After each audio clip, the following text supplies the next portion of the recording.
Because when I found this truth, guess what happened? I put my birthday away. When I found this truth, I put the drugs away. When I found this truth, I quit whoring my sisters. When I found this truth,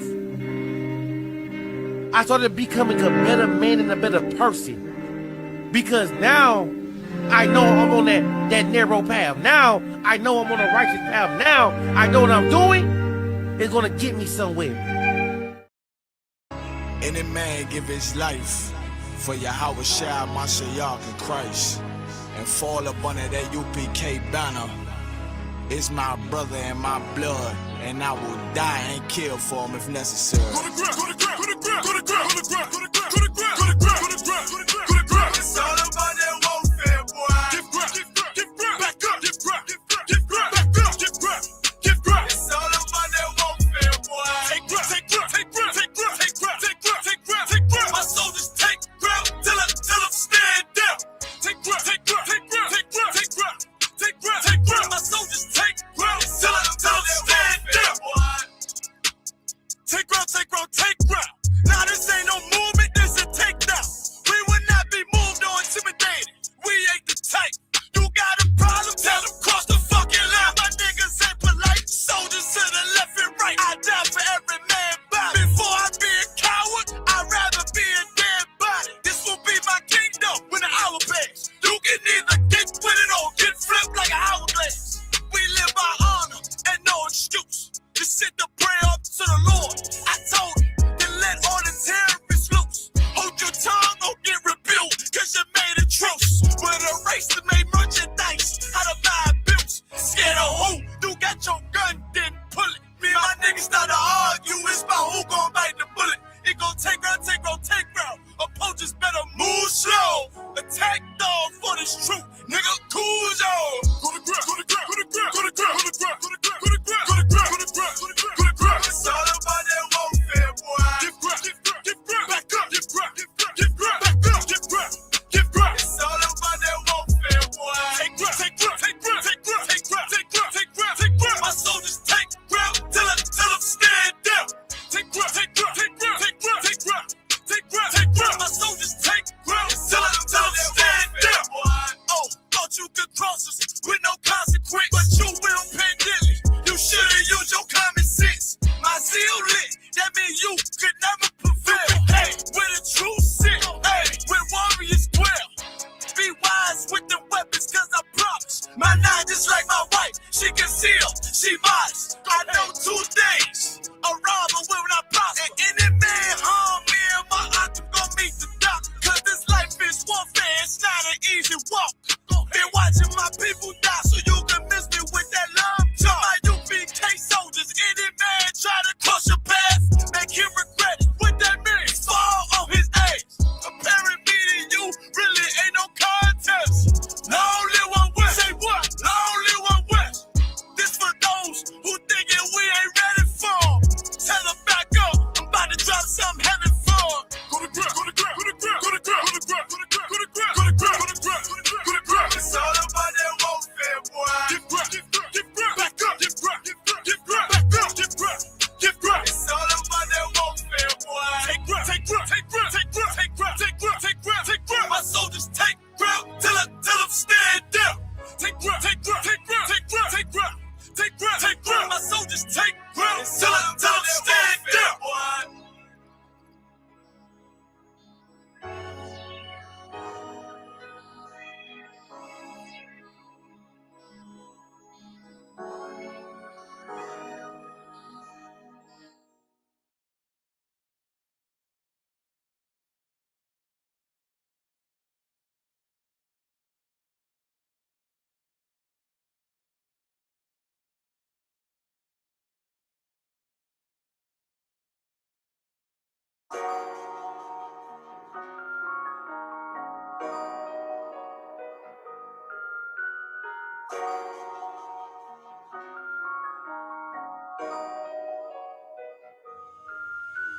Warrior with the hands, that's what I'm all about.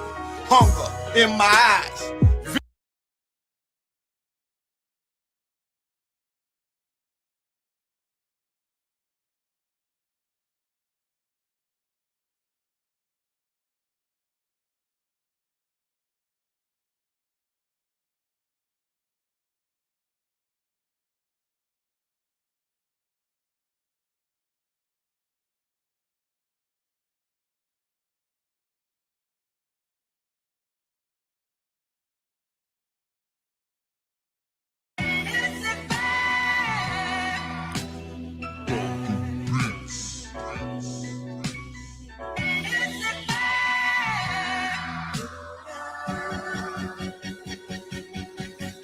Prepare slaughter. We bout to bombard their whole operation. Certified priest, prophesied this my occupation. This shit outrageous. They done made the truth docile. That's why we on the corner crying aloud, looking hostile. It's UPK style. Can't stop now. Find this warfare couldn't last one round. Let the oppressed rise, and let the rich mourn till the sundown. Enough with these chickens. About to make it hot, call it compound. This for my niggas, put the guns in the drugs down. Dwelling in peace till the Lord call for the bloodhounds. Try to decide my death and got beside yourself. Swore draw for what you perform. How you gon' hide yourself? Devil got to die for his lies and adventures. Ain't got no love for them crackers. Nah, just cruel intentions. And in my father's house is spinning mansions. I got plenty bitches. Worthy of vengeance. This your death sentence. I'm talking to you. Slaughter, yeah, slaughter, yeah, slaughter, yeah, slaughter, yeah, slaughter, yeah, slaughter, yeah, slaughter. That they do not rise. Go in and feel the world with lies. Ain't die for your skin. You gon' die for your pride. That's right. Talking to you. So warn for your life. Your life. Try to destroy my people. You gotta pay the price, nigga. You gotta hear, let them hear. Till the devils that the end is still. Slaughter, yeah, slaughter, yeah. Now they shook from vicious words out this handed book. Bound to take these rappers back to school. My flow said and hook. They crossed the line, ain't no coming back. You became no cowards. The only thing sweet is the honey check. Righteous is the Lord. Give me rest from my sorrow. And hand down death for them devils. There's no tomorrow. Why? Cause they violence leave a man a stiff corpse. You see a flag in a bench. I see horns in a pitchfork. Go ahead. So please believe it. The white man is a demon. And I ain't gon' vote for them to free me. No. They beat us till we the color purple. That's why this knife till they broke like ceiling. You got this nigga on his knees. They wanna have peace. We screaming, let this bitch burn at 1,000 degrees. I'm laying in the bosom of revenge. I told her I'd do anything she pleased as I squeeze on the double D's. Fuck you, man. I'm talking to you. Slaughter, yeah, slaughter, yeah, slaughter, yeah, slaughter, yeah, slaughter, yeah, slaughter, yeah, slaughter. That they do not rise. Go in and feel the world with lies. Ain't die for your skin. You gon' die for your pride. That's right. Talking to you. So warn for your life. Your life. Try to destroy my people. You gotta pay the price, nigga. You gotta hear, let them hear. Till the devils that the end is still. Slaughter, yeah, slaughter, yeah. The police just shot him for no apparent reason. No reason at all. They asked for license and registration. That's the police officer over there that did it. With the black on.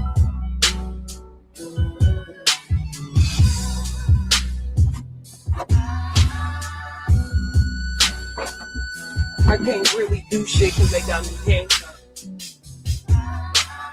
I can't believe they just did this. I'm fucking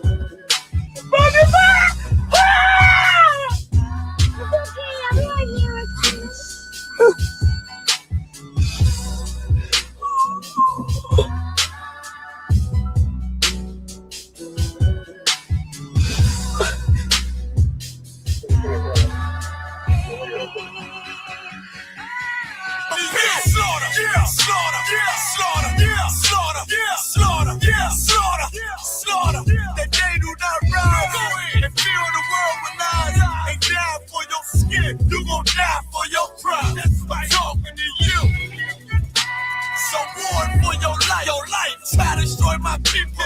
You gotta pay the price, nigga. You gotta hear, let them hear. Till the devils that the end is still. Slaughter, yeah, slaughter, yeah.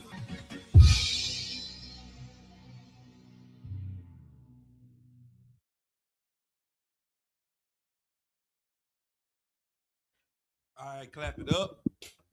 This is your life school and University of Practical Knowledge. Started out at 1 West 125th Street, Harlem, New York, under Commanding General Yohana. Shalom, Yahweh Ba'Shem, Yahweh Shabbarakathum, Yahweh Shamar Alathan, Ba'Shem, Yahweh Shah to the sisters. Tonight, we in Killeen, Texas. We going over whatever you need going over. We have a lot of questions in the chat we want to get into. The night class title is Damned. We are. Damned if you are, damned if you do, damned if you don't. We are people that are damned. There is nowhere to run. There's nowhere to hide. How do we get out of this hell that we're in? Because we are damned. We are a people that on the left and the right, no matter what side we go to, no matter what way we turn, there is no way for us to get out of this hell except one way. There is one way out of hell. And the only way to make it to heaven is through hell. You got to make it all the way through hell. You're in it and you got to make it to heaven. And there is a place of justice on this earth that the Lord has given blacks, Hispanics, and Native Indians. And it's the place you've been looking for since you've been reincarnated into the earth. It is one place of justice. All over the earth, you're trying to find somebody to do you right. There's one place where you get done right. We're going to talk about that today. If anybody got any questions, we're going to go into the questions. How many questions in the room? You can raise your hand. We can get into your questions as well. Caucus, I'll go ahead. Salaki, sir. I just had a couple quick questions in 1 Samuel. The first one is in 1 Samuel 3:1.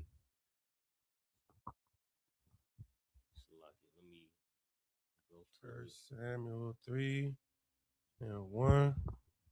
Okay. And my question, I'll just read it and then I'll ask if that's 12, sir. Go ahead. So 1 Samuel chapter 3:1. And the child Samuel ministered unto the Lord before Eli, and the word of the Lord was precious, Salakia, in those days. There was no open vision. So that last part where it says the word of the Lord was precious in those days, there was no open vision. Is that referring to like there being no prophets or like not seeing the Lord do something? We saw the Lord do a lot of things in the past. We saw him open up the Red Sea. We saw him give us food, the manna coming out the sky. We seen Elijah rain fire down from heaven. We seen the Lord, stop the sun during the time of Joshua and hold the sun up all day for us to be able to fight this battle. We seen the Lord openly do things. And this time, faith was strong because there was no open vision of the Lord. There was nothing that the Lord showed us that could give us strength or give us courage. There was no man to say something that would, Eli was a prophet of the Lord too. But there was nobody that was, out doing things in the streets that would make you say, oh, this is the work of God. You know what I'm saying? So, yeah, that's what was happening. Go ahead. Salaki, sir. Sorry, Samuel was the child, and Eli was his teacher. Okay, yeah, go ahead. Salaki, sir. Cap, if I could get a breakdown on 2 Timothy chapter 3 and verse 5-7. Good. Okay. This is a book of 2 Timothy chapter 3, verse 5. Having a form of godliness, but denying the power thereof. From such turn away. Verse 6. For of this sort are they which creep into houses and lead captive silly women laden with sins, led away with divers lusts. Verse 7. Ever learning and never able to come to the knowledge of the truth. So my question was, it started at verse 6. In the latter part when it says, and led captive silly women laden with sins, led away with diverse lusts. Like, what does it mean laden with sins? Like, first of all, who's leading them away?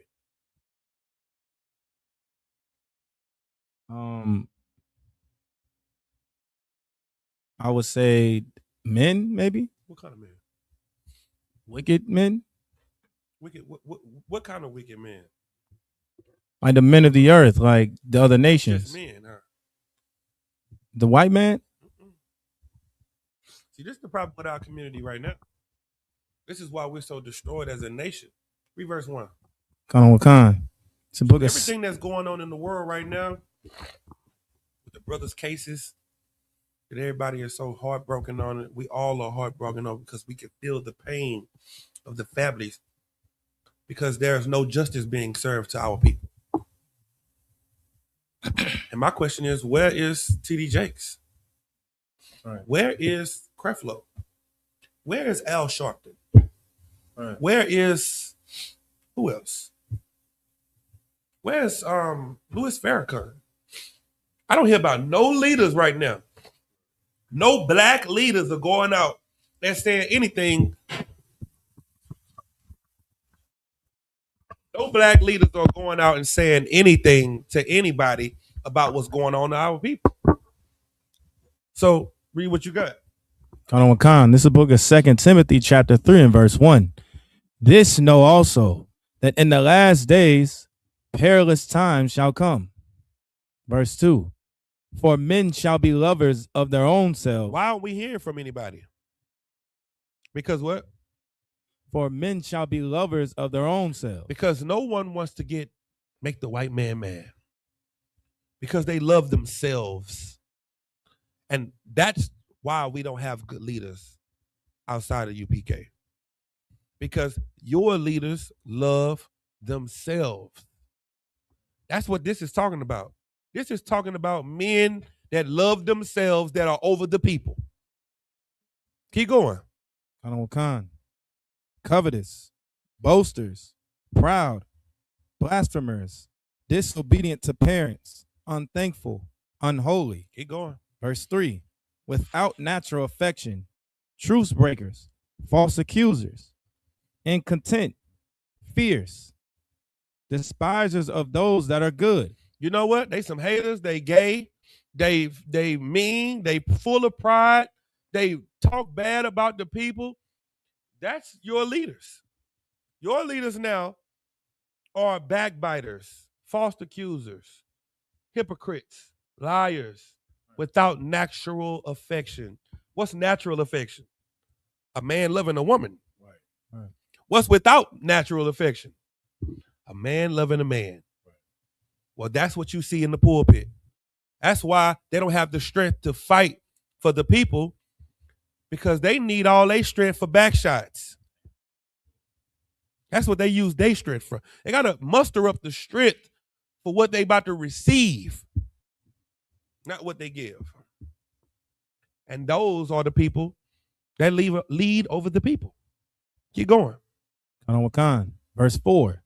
Traitors, heady, high-minded, lovers of pleasures more than lovers of God. Yeah, these are traitors, high-minded people that only care about themselves and not the Lord. Anybody that's telling you the solution to the problem that we're having right now is to vote, they're not thinking about the Lord. Anybody that's telling you that we're going through all this pain and all this that we're going through, now we got to get to the booths and we're going to have to show them, how what we coming with. You don't understand how to fight this fight. And your leaders don't understand how to fight this fight. Keep going. Khan. Verse 5.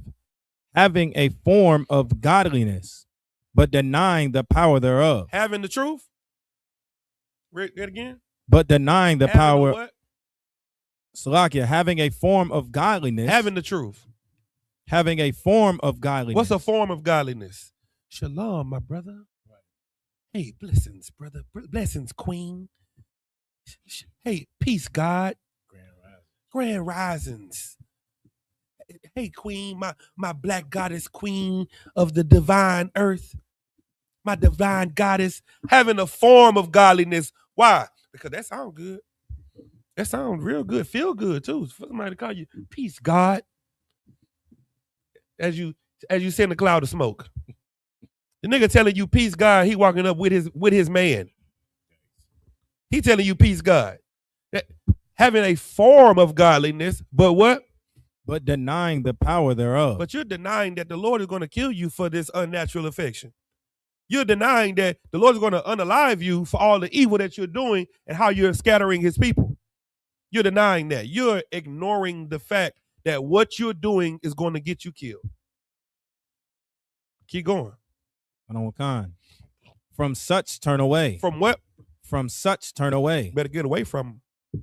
Better get away from these false prophets, from these liars. Keep going. Verse 6.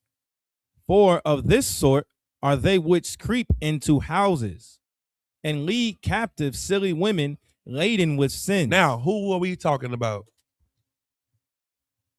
Yahaja. Of this sort, who are we talking about? The men. What kind of men? The men that are lovers of themselves. And who are these men that are lovers of themselves?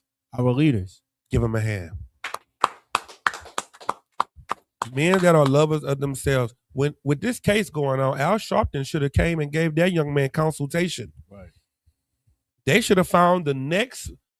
Wasn't it a black man that got the Asian off? Damn. Wait. Look that up. Who was the lawyer for the Asian? Let's see. Now, if we're gonna start something, if I was correct, because I have a feeling his lawyer was black. Please be wrong.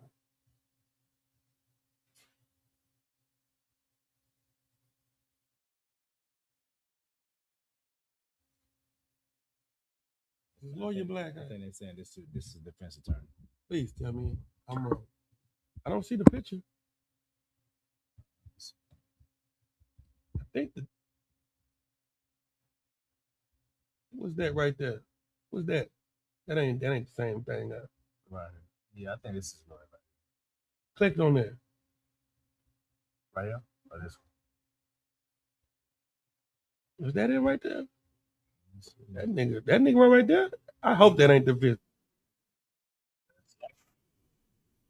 The Dark Knight. Right. Let me tell you, everybody else know who to ask for help. Everybody else know. Why don't you know? Because you think it's better to go white. You think white people can keep you safe. So you know what the black people did? They went and got a white lawyer because they thought the white lawyer would keep them safe from the white people. The problem is there was no black leader to step in and say, no, we want a black man to represent this black boy. Because a black man would have made sure that they would have gotten black people on the jury. They would have made sure that they would have done all the things they needed to do to support and help this young black man. Right. You know who wouldn't do that? A white man. Because a white man don't care. Keep going. And led captive silly women laden with sins, led away with divers lusts. So who fills the church up? The women. They fill the church up because the leaders got carpet in that church with the nice, drapes, and it smell good. And they got the organ and the drums and the singing and the preacher. And they, boy, you better get on, boy.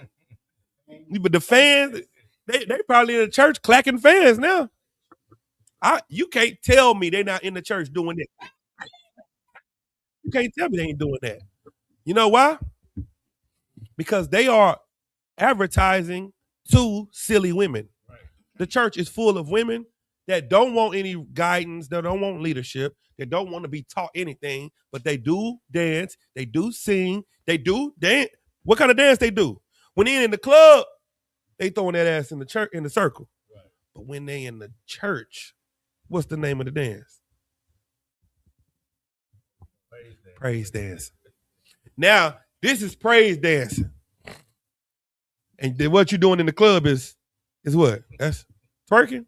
Right. It's the same thing. You're doing the same praise. You're giving the praise to the same God. It ain't no different. Well, the only reason you think it's a difference is because the leaders make you feel like what they're giving you is what you need when it's not. Keep going. Verse 7. Ever learning and never able to come to the knowledge of the Read truth. that again. Verse 7, ever learning and never able to come to the knowledge of the truth. How long your granny been in church? 70 years? You show a Okay. picture of Black Jesus, what's the question gonna be? Is she gonna say, who is that? Give him a hand. What she gonna say? She gonna say, who is that? Who is that nigga right there on this picture with them funny looking clothes on? You show her a picture of white Jesus, what's she gonna say? My Lord and Savior. Hallelujah. Ever learning, not able to come into the what of the truth? The knowledge of the truth. She's never going to be able to get the understanding that Christ is black just like her. She's never going to be able to, because the church played on her emotions for all these years. And now when the truth comes out about who Christ is, she can't receive it. She's been bamboozled. The brainwashing is too deep. It's too strong on her mind. That's what this is about. This is about wicked leaders that take advantage of the poor, the sick, the downtrodden, the broken, the hurt, the widow, the woman, the male, the child, everybody. And that's who Christ is the most mad at. The false prophets. Go ahead. So if I could, Salaka Cap, could this be a precept to when it says in the scriptures, woe unto the pastor for they scatter my flock? Yes, you can use this because this is in context with leaders and shepherds. Your shepherds have led you astray. A shepherd is supposed to keep the flock together. And these religious leaders and these people, they've made sure that we could never be together. All right? Let me give me, you good on that? Both sides of Christ. Go ahead. Oh, Salaki, sir. I just had Salaki. Let me go back to it. So I had just two questions back in 1 Samuel. Okay. Salaki. So in 1 Samuel chapter I believe 8. My question was where it says a couple times in chapter 8 and also chapter 9 where it says from his shoulders and upwards describing Saul. Is this talking about just his height? Like Height. okay, Yeah, he just how tall he was, because Saul was picked to be king because he was so tall. He was strong, he was tall, he was a Benjamite, he was popular. And so they were like, he gonna be the king, because they didn't choose the king off of his integrity and off of his, righteousness. They chose the king off of his popularity. And that's what the king was. He was the outer show of the pride of the people. That's what Donald Trump is. Donald Trump is the spirit of America. When you see him, you see what America represents. And now everything is starting to look like Donald Trump. Those cases that we just saw happen these past few weeks, you know what face you see when you see those cases? No, none other. Donald Trump. That's what you saw when you saw King Saul. You saw the pride of Israel. You saw the arrogance of Israel. How arrogant we felt because we were God's chosen people. That was Saul. But then when it was time to fight, he was like, so who gonna fight? Who gonna do something about this? Just like a king. The Most High said, if you get a king, he's gonna sleep with your daughters, make them servants. He's gonna make your sons fight in his army and die. Make your sons servants. He's going to abuse you. But that's what you want, so I'm gonna give it to you. You can have it. And the Lord gave it to us. And after Saul failed, then the Lord went and got a man after what? After his own heart. After his own heart. Then the Lord gave us a king that he approved of. Saul was the king that the people approved of. David was the king that the Lord approved of. All right? No sweat. Keep going. Just one more. In 1 Samuel chapter 7 and verse 9, I'll just go ahead and read it, and then it says, and Samuel took a sucking lamb and offered it for a burnt offering, offered it for a burnt offering holy unto the Lord. And Samuel cried unto the Lord for Israel, and the Lord heard him. So the part where it says Samuel took a sucking lamb, what is that? What is that talking about? It took a. You're not supposed to take a lamb and sacrifice him when he's still suckling. Right. When he's still on his mother's breast. Concept. You supposed to wait till he's weaned from the breast. Right. And then you can sacrifice him. But he took a lamb that was still on the breast, suckling his mother, a baby lamb. Concept. And he sacrificed that lamb. That's what he did. So why did he do that if that was? We got to read we would have to read why he did it. It's not on the, I can't remember exactly what was going on at this time in chapter 7.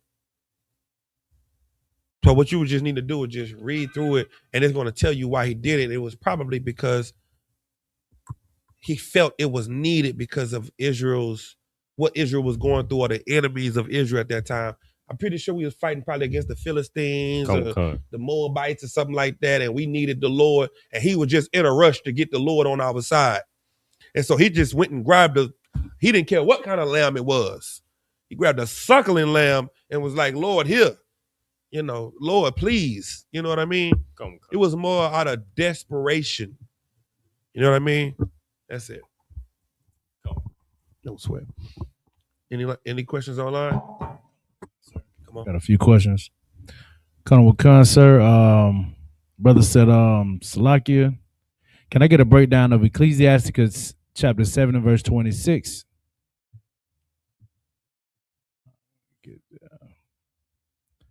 All right, this is the book of Ecclesiasticus, chapter 7 and verse 26.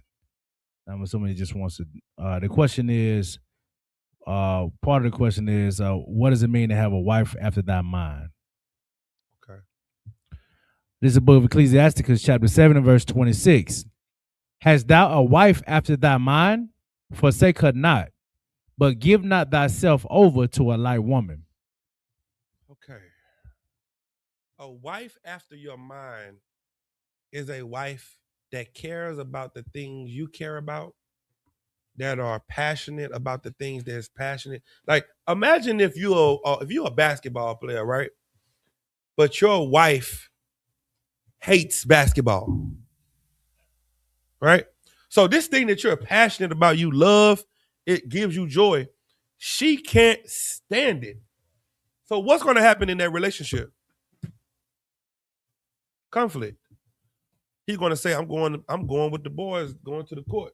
She's going to be like, oh, you gay. You always with them niggas playing basketball. What kind of nigga want to go play basketball all the time? The nigga that went to college on the basketball scholarship is trying to get in the league. No. See, she's not after your own mind. Now, let's say you get a wife that play basketball with you. She's on the girls' team and you on the boys' team. She understands that y'all got 3-a-day practices. You got 6 o'clock practice, then you go on a lunch break. Then you got 12 o'clock practice. Then you come back after 3. Go on a break. Then you come back at 6. And then you go from 6 to whatever. Then you go home. She understands 3-a-days.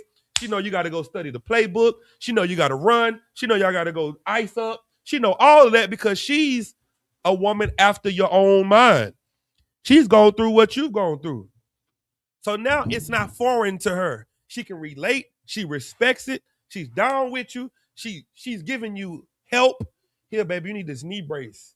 You know what I'm saying? Because we doing all this running and stuff, and this is gonna wear on your knees. Here, put this what's them tight shirts and stuff on?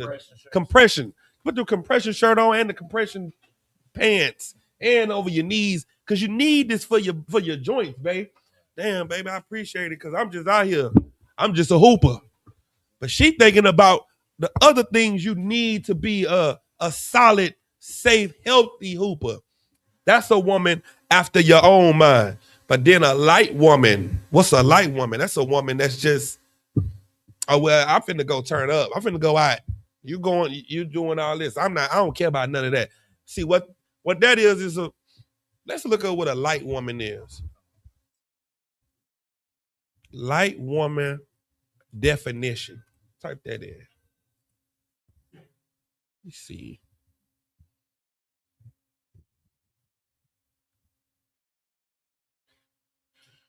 Colonel Khan, sir. See more?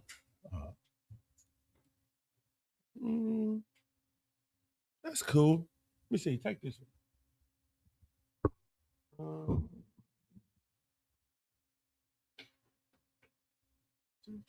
Colonel Khan, sir, the definition of a light woman, the traits. She is typically described as playful, charming, radiant, and focused on personal happiness and peace. It's a golden retriever vibe that represents joy, ease, and emotional positivity. See, a light woman is a woman that's more focused on happiness, joy, peace, turning up, you know what I'm saying? And not serious things. What's serious? Things that's serious to you. See, women don't understand this about themselves. Women were made to help men. The Lord saw Adam and said, it is not good that a man be alone. No, give me that. The woman was made for the man. Let me show you this. Because I don't think the women understand this part. Because of social media and the world, they don't understand the purpose that they were created for. Good, so we got a few comments in the chat. Come on. The brother said, "That's that love and basketball love. That's what they want." And the brother said, "That white girl spirit." Yeah. So basically, that light woman is a white girl spirit. Go ahead, read what you got. Colonel Khan. It's the book of 1 Corinthians chapter 11. I'm gonna start at verse 7. For a man indeed ought not to cover his head, for as much as he is the image and the glory of God, but the woman is the glory of the man. The woman is the what? Glory of the man. The man is the glory of God. We are the one that enforce God, his spirit, and everything on the earth. We show everybody that God is real. The man does. And the woman is the glory of the man. What does that mean? Good. Like if you got like a good woman on your side, it's like a good representation. It's like it feel good to have a good woman on your side than rather a woman that's like, you know, shameless, just out there. But if you got a good, steady, solid woman on your side, it looks good. Yeah, so like the glory. What? Go ahead. If I could, Cal, I was about to say, like, probably the best example is like Beyonce for Jay-Z. Like everybody ain't nobody talk about Jay-Z, but everybody talk about Beyonce, and he get notoriety just off the strength. See, a woman is like an ornament to a man. A woman is like jewelry. Like it's like, and this doesn't mean a woman is just an ornament or jewelry to a man, but that's what she's like. Like you can have a man with good clothes on, but then we start throwing jewelry on.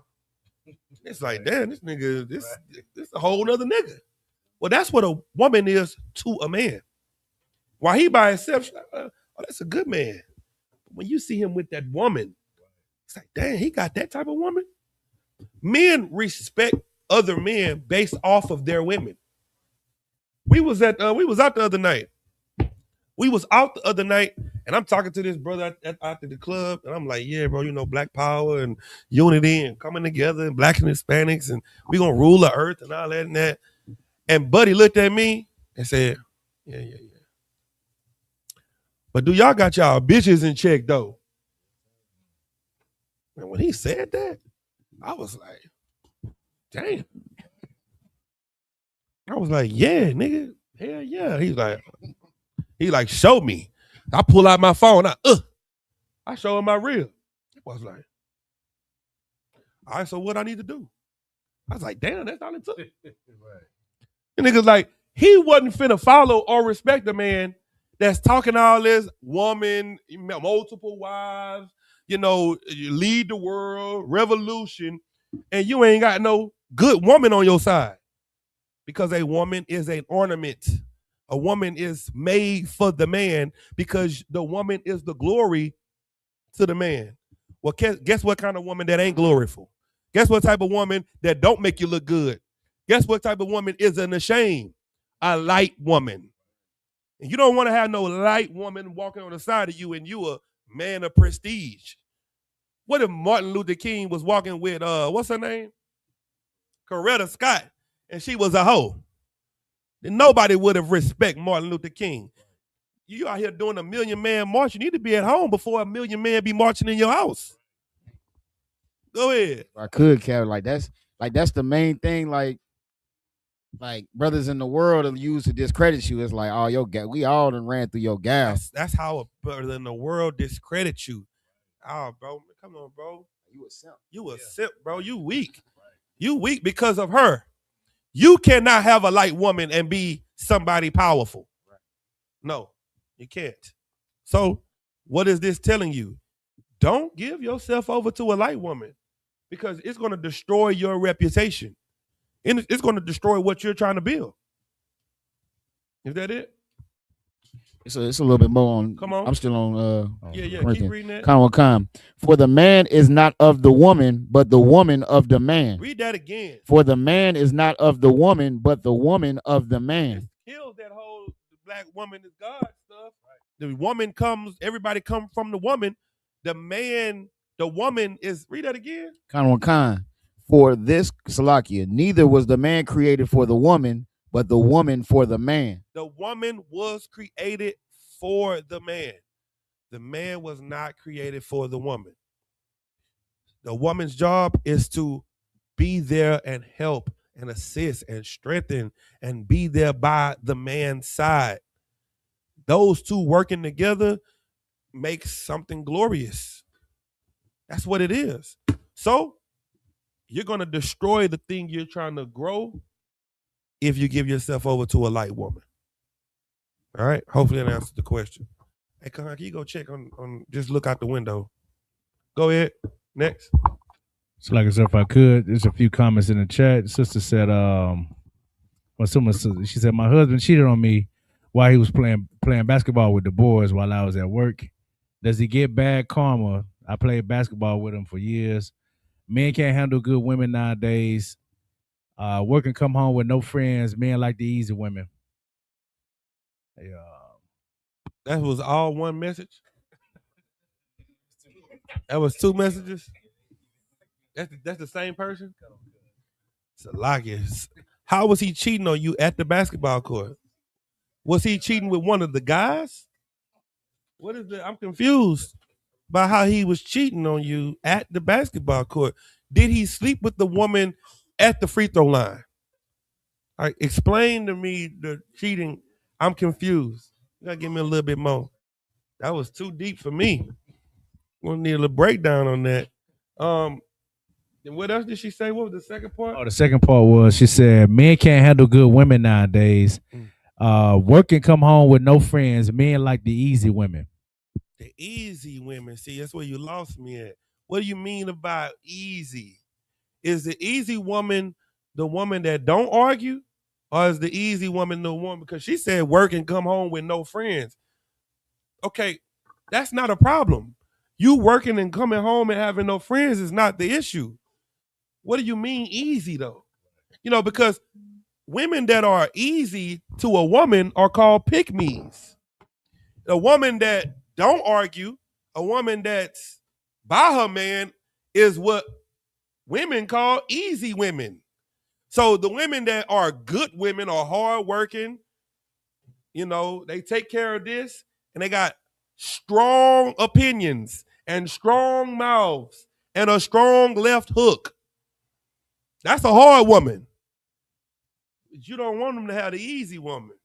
I got to get a little breakdown, sis, to help me understand. Go ahead, sis. Salakia, sir, if I may. When I was growing up, I was always told the easy girls or women were the ones who were dealing with all the men, like laying down with them. So you mean easy as in getting promiscuous? Concept. A woman that's not promiscuous don't get good men, but the easy women get good men. Okay, so this is my question. Are the easy women getting good men? Not in my opinion, sir. Oh, sis, you might need to check what type of man you got, because maybe you don't have a good man because he's going after the easy women. See, in the Isupk, we believe that a man can have more than one wife, right?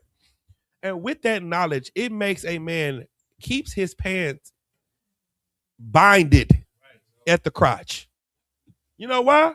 Because we understand how serious it is to have sex. So, let me give you an example. How long you been in the truth? 5 years. So what's that? 365 days times 5? Give me that. Somebody look that up. 1,600? 17, 16, 1,700. Do you have at least 25 wives? What about 10? 5? Okay. What about 3? Oh, damn. So with a man knowing that he can have more than one wife, that doesn't unzip his pants and make him go and sleep with everyone. Because men are not light men. But a man that is not a good man, he will go and sleep with everyone. So now, sis, the Bible says, give me what a wicked woman is given to.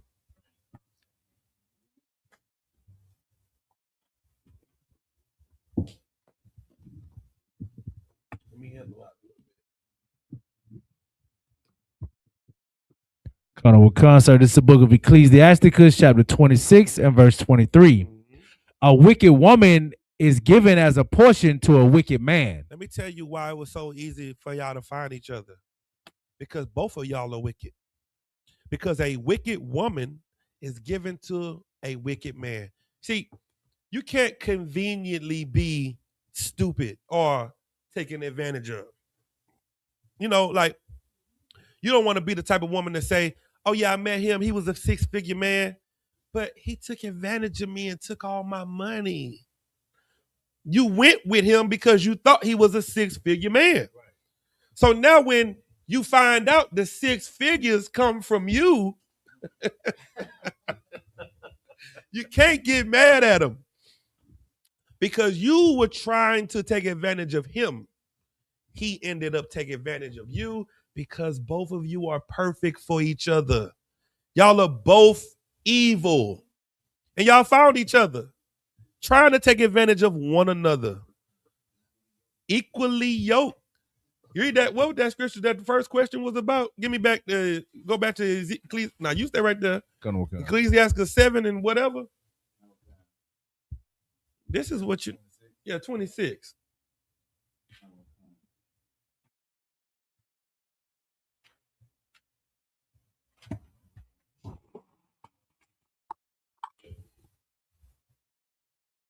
It's the book of Ecclesiasticus, chapter 7, verse 26. Mm-hmm. Hast thou a wife after thy mind? This is what men have to find. Not easy women, a wife after your mind. A good woman. You know what I'm saying? You want to meet a woman, you want to tell her, hey, what's going on? Shalom. Shalom, what you Muslim? Nah, I'm an Israelite. Oh, damn. What y'all believe in? Y'all don't eat pork and stuff? Nah, we don't eat pork, shrimp, crab, lobster, none of that.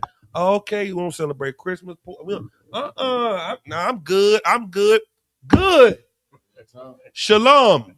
Because this is what a lot of Negroes do. Yeah, what's up? My name Demetrius. You know what I'm saying? Yeah. Yeah. And then after you sleep with her, shalom, sis. My name is precinct officer. Yeah, I just want to let you know we married. What? No, nigga. No, we not. Right. I don't. Oh, well, you just a wicked, evil woman then, and you a whore. You a dragon, and you a evil, wicked dragon, and you don't want to be with a righteous man of the Lord. Nigga, shut up. Nigga, she met Demetrius. And you tried to go and sleep with her in the car, and now you mad at her because she want to sleep in the car, nigga. She don't want precinct officer. She don't want precinct officer, of 500, of 22, and now you just a man of the Lord. No, she like the evil man because that's who she met.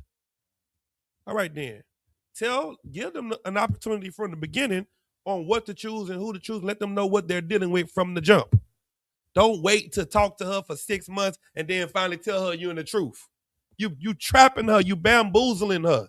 Tell her up front what she's getting into so she can either continue or depart. That's what you better do. Or the only reason y'all find each other is because you're both what? Wicked. Wicked. Next.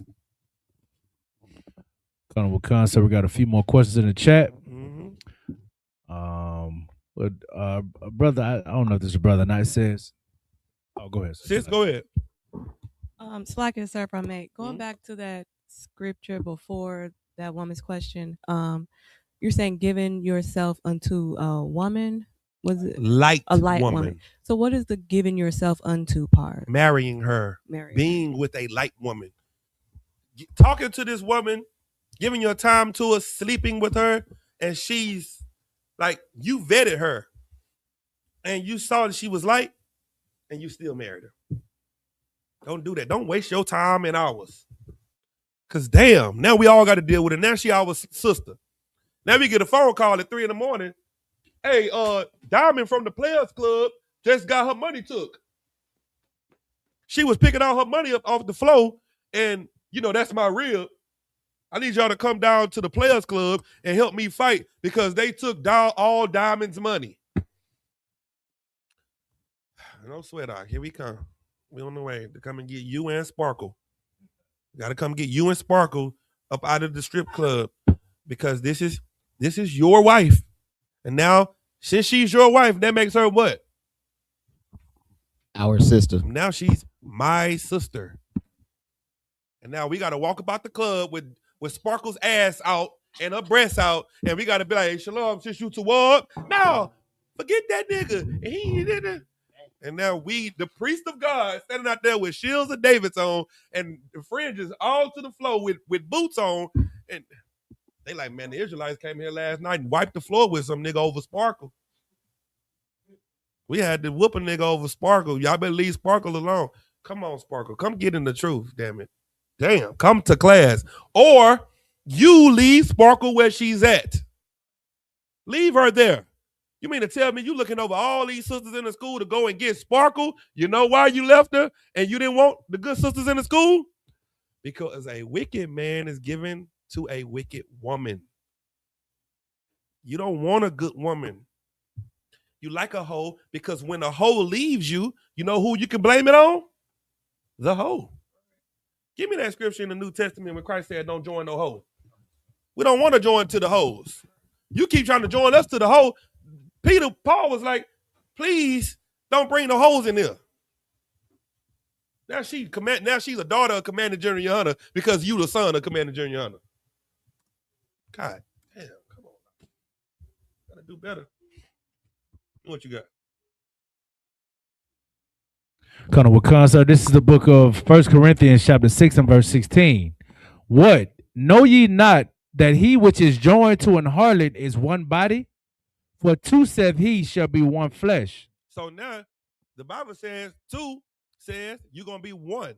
When you sleep with her, now you become one with her. Keep going. Colonel Wakansa, verse 17. But he that is joined unto the Lord is one spirit. Keep going. Verse 18. Flee fornication. Every sin that a man doeth is without the body, but he that committeth fornication sinneth against his own body. You sinning against the body. You sinning against yourself and the school. You didn't slept with Sparkle, and now Sparkle is a sister of us. And we got to go and fight in Players Club for Sparkle. Listen now. Don't do that to us, please. Don't do that to our wives. Now we got to go into the strip club to fight for some hoe that ain't trying to be in the truth, that don't want to serve the Lord. She's just your woman. You like what she do for you, and we got to go risk our lives for her. Please, and for the sake of the brotherhood and the sisters that love you, please don't go and marry a light woman. You got some more? I'm going to skip up verse 15. Know ye not that your bodies are the members of Christ? Shall I then take the members of Christ and make them the members of an harlot? So now what you going to do? You're finna go and take the body of Christ, which is you, and go and connect it to Sparkle, the harlot. And then come back and be like, y'all should struggle. Duh. You know, Sparkle, you know where she getting that extra money from, huh? Hope you don't think it's from picking up, mopping, sweeping the floor. Sparkle is getting extra money from favors in the VIP. That watch you got, that's the VIP watch. That chain, that came from the VIP. Sparkle ain't your wife, but you can't let her go. Please. Don't give yourself over to a light woman, because we're going to see how light you are. It's going to affect who you are and how everyone looks at you, because now we're going to see that a wicked woman is given to a wicked man. Next. Colonel Khan, sir. Somebody asked in the chat, it said, do people in other Israelite groups believe that all Israel has the truth, or do they believe that no one has the truth? That's an excellent question. Anybody know that? Do people in other Israelite groups believe that they have the truth, or do they believe that nobody has the truth? Anybody? Let me see. What you got? Nigel? If I could be wrong, but I believe they'll say somebody originated it, but they'll believe that they have pieces of it, or other groups have pieces of it. So my question is, do they have the truth, or does nobody have the truth? Well, I wouldn't say they have the truth. What would they say? They have the truth. So you said they would say that they have the truth. Like other Israelite groups? Yeah. So does IUIC think they have the truth? I've heard them say it, and other groups. Okay. Anybody else? Khan?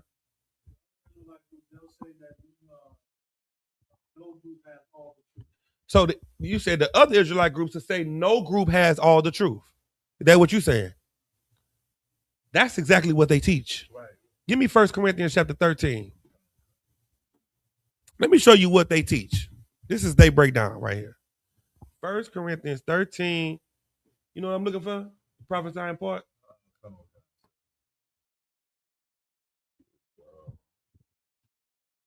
Colonel Khan, this is the book of 1 Corinthians, chapter 13 and verse 9. Now, this is what fake Israelite groups teach their people in their organization. They say this: nobody has the truth. We don't have the truth. They don't have the truth. They don't have the truth. None of us have the truth. Read.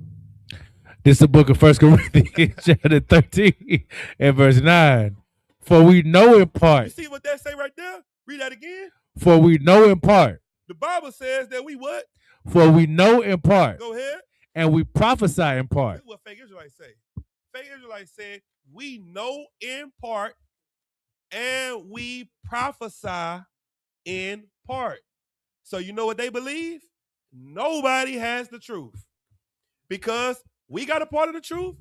You got a part of the truth. None of us has all the truth, but we'll find out. Oh, read the next part. Colonel Wakansa, verse 10. But when that which is perfect is come, then that which is in part shall be done away. But when Christ comes, then we'll have all the parts. That's what they teach. That is incorrect. The Isupk is the home of the truth because we're the only ones that claim to have it. They don't claim to have the truth. They have a part of the truth, according to what they say. Now, what does that mean? Let me give you an example of what it means. Okay, go ahead. Sluggy, if I could, Cap, it basically means we know what's gonna happen, but we can't say the time that it will happen. Give him a hand. That's what the truth teaches. This is what we know in part looks like. There's going to be a famine in the earth, and there's going to be a plague in the earth. That's what we know in part. We prophesy in part. We know that it's coming, but then when that which is perfect is come, then that which is in part shall be done away. When it happens, then we'll be able to say, see, we told you it was going to happen. We didn't know when COVID was going to happen, but we knew COVID was going to happen. So now we know in part and we prophesy in part. We prophesied the part that we know is going to happen. It's coming. When? I don't know. We know in part. Christ is coming. When? I don't know.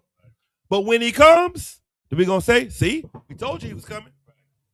Now, it's the mystery of it is done away. Fake Israelites can't say that they have the truth because they prophesy in part. And they think that means that I only have a section of the truth. Good, so I think you got one in the chat. He says, if you never left your, I'm assuming, if you never left your whatever, you can't even fix your mouth to say you have the whole picture, because even when you get there and see, there's more questions you're gonna want to ask. I don't know what Buddy talking about. He was too deep for me. He went so deep that I couldn't even understand where he was trying to go. But come on now, put the blunt down and rewrite it. Write that in sobriety. All right. Give me the next question. Colonel Khan, sir. If you never left the what he said? Colonel Khan, sir. He said if you never left your whatever, you can't even fix your mouth to say you have the whole picture, because even when you get there and there's more questions you'll ask. Yeah, Buddy gonna be all right. You in the right place, Buddy. What's his name? Salakia. His name Salakia? No. Yeah, we're gonna call him. We're gonna call him Salakia. Brother Salakia, you in the right place. Right. Homecoming. We forgive you. Colonel Khan. Young man Salakia. Keep going. Give me what you got. Colonel Khan, sir. Got a question. Brother in the chat says, Salakia, sir, if I could, may I get a breakdown of Ezra 7 and 13, Baba Kashah? It references free will, but I know we don't have free will from my understanding. Second Ezra? Oh, Ezra. Okay. Ezra 7 and 13. Okay. Colonel Khan, sir, this is the book of Ezra, chapter 7 and verse 13.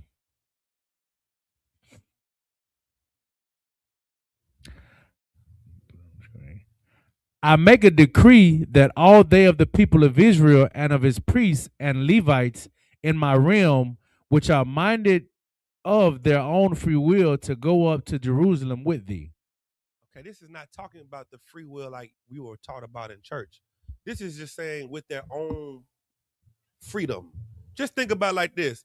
Why are you in class? What did you use? You used your own free will to come to class. This is not like you were destined to be here. This is a part of the destiny. This is just, today I'm going to go to class. Today I'm going to pull up. Today I'm going to watch it online. You know what you could do? You could click right out of this video and go somewhere else with your what? Free will. Free will is not religious. It's your thoughts. You can do what you want to do with your thoughts. And that's what people don't understand. Okay, Blacks, Hispanics, Native Indians, you have the freedom to do whatever you want to do. You know what you can't choose? Your punishment. And you see, this is perfect to go right into what we was going into, because you damned if you do, you damned if you don't. If you run away from the gun, you get shot in your back and you get no justice. If you defend yourself, what happens? You go to jail for 35 years. So what can you do? Nothing. You're damned if you do and damned if you don't. There is one thing that you can do. And that's what the Lord has been trying to get us to understand forever. He's been trying to get us to use him as the superpower for your life forever. But we've only used the power that our oppressor has given us. We think that the only way to fix our problem is to vote, is to march, is to riot.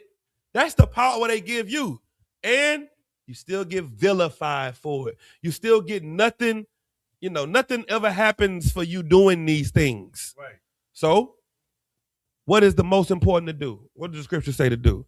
Fear God and keep his commandments. This is the whole duty of man. That's what life is about. Obeying the Most High. This free will, this is just saying they did what they wanted to do when they went up to Jerusalem. That's all it's saying. This is not, religious. All right? Any more questions? Khan, sir. Brother Salakia, he rewrote it. I don't know if you want to read it. Okay. Colonel Khan, sir. So he said, if you never left your body, you can't say you have the whole truth, because when you have an out-of-body experience, you'll have a lot more questions to ask. I totally understand. Just put the weed down, brother. We want to talk to you in your body. We just want you in the body when you in class. We don't want to talk about your out of body experience. That's when you astro projecting around and flying around. We can't talk about astro projection. Let's just talk about what happens in your body. You know, the white man is the devil in the body, Right. not in the astro projected world. Right. In reality, we're getting unalived, and people are getting off from killing us. What we just saw in the news the other day was a lynching. It was a public lynching in the 21st century. That's what we just saw. These the new lynching. I got a picture. Give me my picture of Buddy with all his partner, with all his counterparts. Show me that. Right there. Pull that picture up. Pull that picture up. Let me show you something. You see that right there? You say, how is this legal? Austin's dad is at a house party with the judge and the DA. That's what's happening. Is that astro projected? Is that out of body experience? No, that's in the body. If you are a judge or a DA and you know the person on trial, you are supposed to give the trial up to another courtroom. What you're supposed to do by law. But how are we going to expect for the devil, the most evil people on this earth, to do something righteous? See, what we're talking about is in the flesh. People want to go so spiritual. People want to be so spiritual all the time, and they're dying in their flesh because they're ignoring reality. This is real. This is Austin's father at a house party during all of the trial and everything with the DA and the judge. This is on the internet. This ain't hidden. Right. Did this stop the trial from happening? No. You heard about the Epstein files? You heard about that? Millions of pages of all of the billionaires doing lascivious and evil and disgusting things. Who's lost their jobs? See, that ain't spiritual. Damn. That's in the flesh.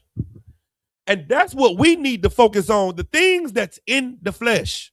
It's happening right before you. The problem is, well, your leaders.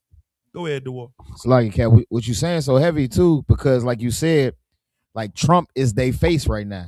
And yeah. Trump came in and put all his partners in every seat. Anybody that wasn't talking about what he wasn't talking about, they had to go. So it's like they showing you, it's like Trump gave them the blueprint. Put your partners in there, and that's how you win. Well, guess what? His partners, the partners is all over the courtroom. They showing us all the new cases with everybody partners sitting in the right seat. All these cases that we just seen in the last 2 weeks is because my partners is lined up. Show me the jury. I don't know what kind, sir. See that jury. See, this is how the jury should have looked. See the jury?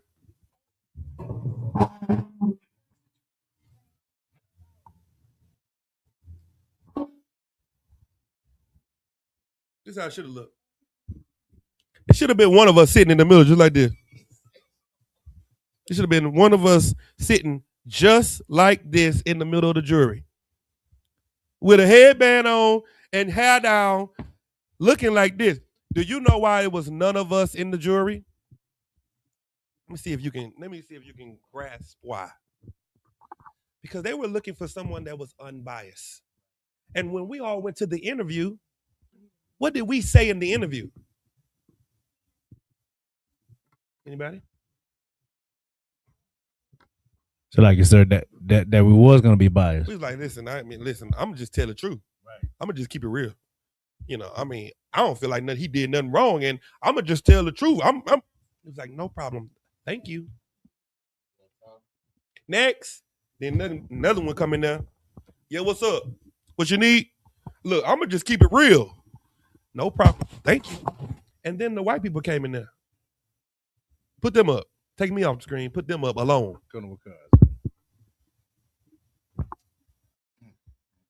They came in there and they said, hey, how you doing? oh no, I'm all about justice and making sure this is fair and right and that justice is served. And that's all I care about. I'm like, Karen, sure, thank you. Bobby, sure. Tanner, good job. Who else we got here? All of the white people went over there and did what to get on the stand? What did they do?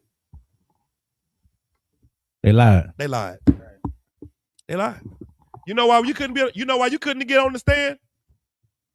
Why couldn't you be on the stand? Because what? Let's see. Because we're not gonna lie. Because we're too honest. We're too honest. See, you have this thing in your mind about black people that we're liars and we're thieves and we're murderers and we're gangsters. These are the gangsters. Right. These are the thieves and the liars. These are the people that don't have a problem with saying whatever they have to say to get whatever they have to get done. That's why our little brother is going through what he's going through. Go ahead. Sluggy Cap, if I could, like, it's so heavy too because like I had a jury trial a while back for a little ticket I was fighting, and it's a whole process of when the jurors they put a pool of jurors out there, and both attorneys go back and forth about which jurors they want to remove. Mm-hmm.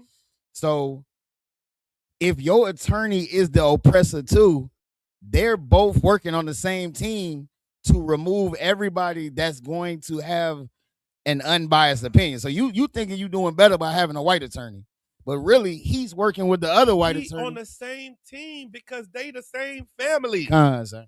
See, the reason they didn't want no black people involved is because black people and the young black men on the trial have a connection. Right. So they don't want this connection because they're going to sympathize with the black man. Right. Well, guess what? Everybody involved with this case had the same connection. Right. I got a video on my phone where this little white boy was walking around with a picture of a monkey and stamping it on this black dude's back right before you cross the street. And all the white people behind him was like, and let him walk across the street. And they all smirk and they laugh. And he did this for like 5 minutes of the video. And then one white woman took the paper, balled it up, and walked away. And then they walked up to her, gave her some iPods or something, headphones or something. Yeah, and was like, you're the first person that gave a damn, right? What it showed me was how racist everybody still is. Right. And you're trying to believe in your mind that they're not as racist as they were from the 60s and the 40s. They are now in the White House. Right. Those people that used to watch those lynchings as little kids looking up at the tree and smiling are now senators. They're now governors, and they raise their children and their family to hate you forever. Right. You know why you can't see that? Because you go to church. And in church, they've convinced you that not all white people are bad. And you think about that one white lady that one has never showed you any prejudice. And when she goes home, she is the most racist. Right. But she knows how to do her job, just like those jurors. Right. Those jurors knew how to get on that seat. That one white lady knows how to keep you close to her because they are the devil in the flesh, not in the space, not astral projected devil, not under the ground. In the flesh, they are the most evil people on the earth. Give me Matthew. Matthew 23:13. And if I could, Cap, go ahead. Like that's like when they removing them jurors, anybody that they think might have like some little sympathy, that they removing them off they like strike juror 13. And that's the whole process. Is they're judging who's gonna align with their thought process when they choose the jurors. Exactly. Go ahead. Colonel Wakan, sir. This is the book of Matthew, chapter 23 and verse 11. But he that is greatest among you shall be your servant. This is what you got to understand about a leader. You know who you're looking for to lead you? The people that's willing to serve you. You're not looking for somebody that's going to lead you, that's going to take all your money, that's trying to be in the front in the limelight. You're looking for, what did Christ do to prove that he was their leader? Christ said, if I can't do this, you can't be my disciple. What did Christ do to prove that he was their leader? Sisters?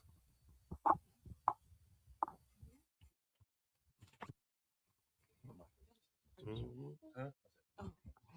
Mike, you on there? Put him up. What's up, Mike?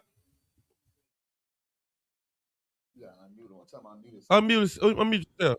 Kind of con, sir. Yeah, I was gonna say, Slag, if I could, about the comment that you was just saying about, you understand, these oppressors that sit in the seat of Moses.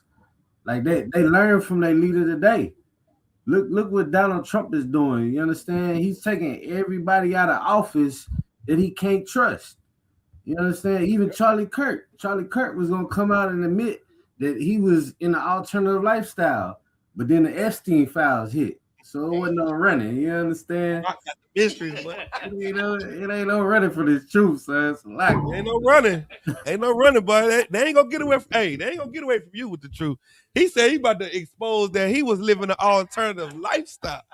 I believe you, Tamakia, because you're a prophet of God, and you absolutely right. Let me tell you what they don't want you to do. They don't want you to tell the truth, and they don't want us to all become servants. You know what Christ did to prove to his disciples? What did he do? How? What did he do exactly? It was a thing he did that said, if you don't let me do this, you are not my disciples.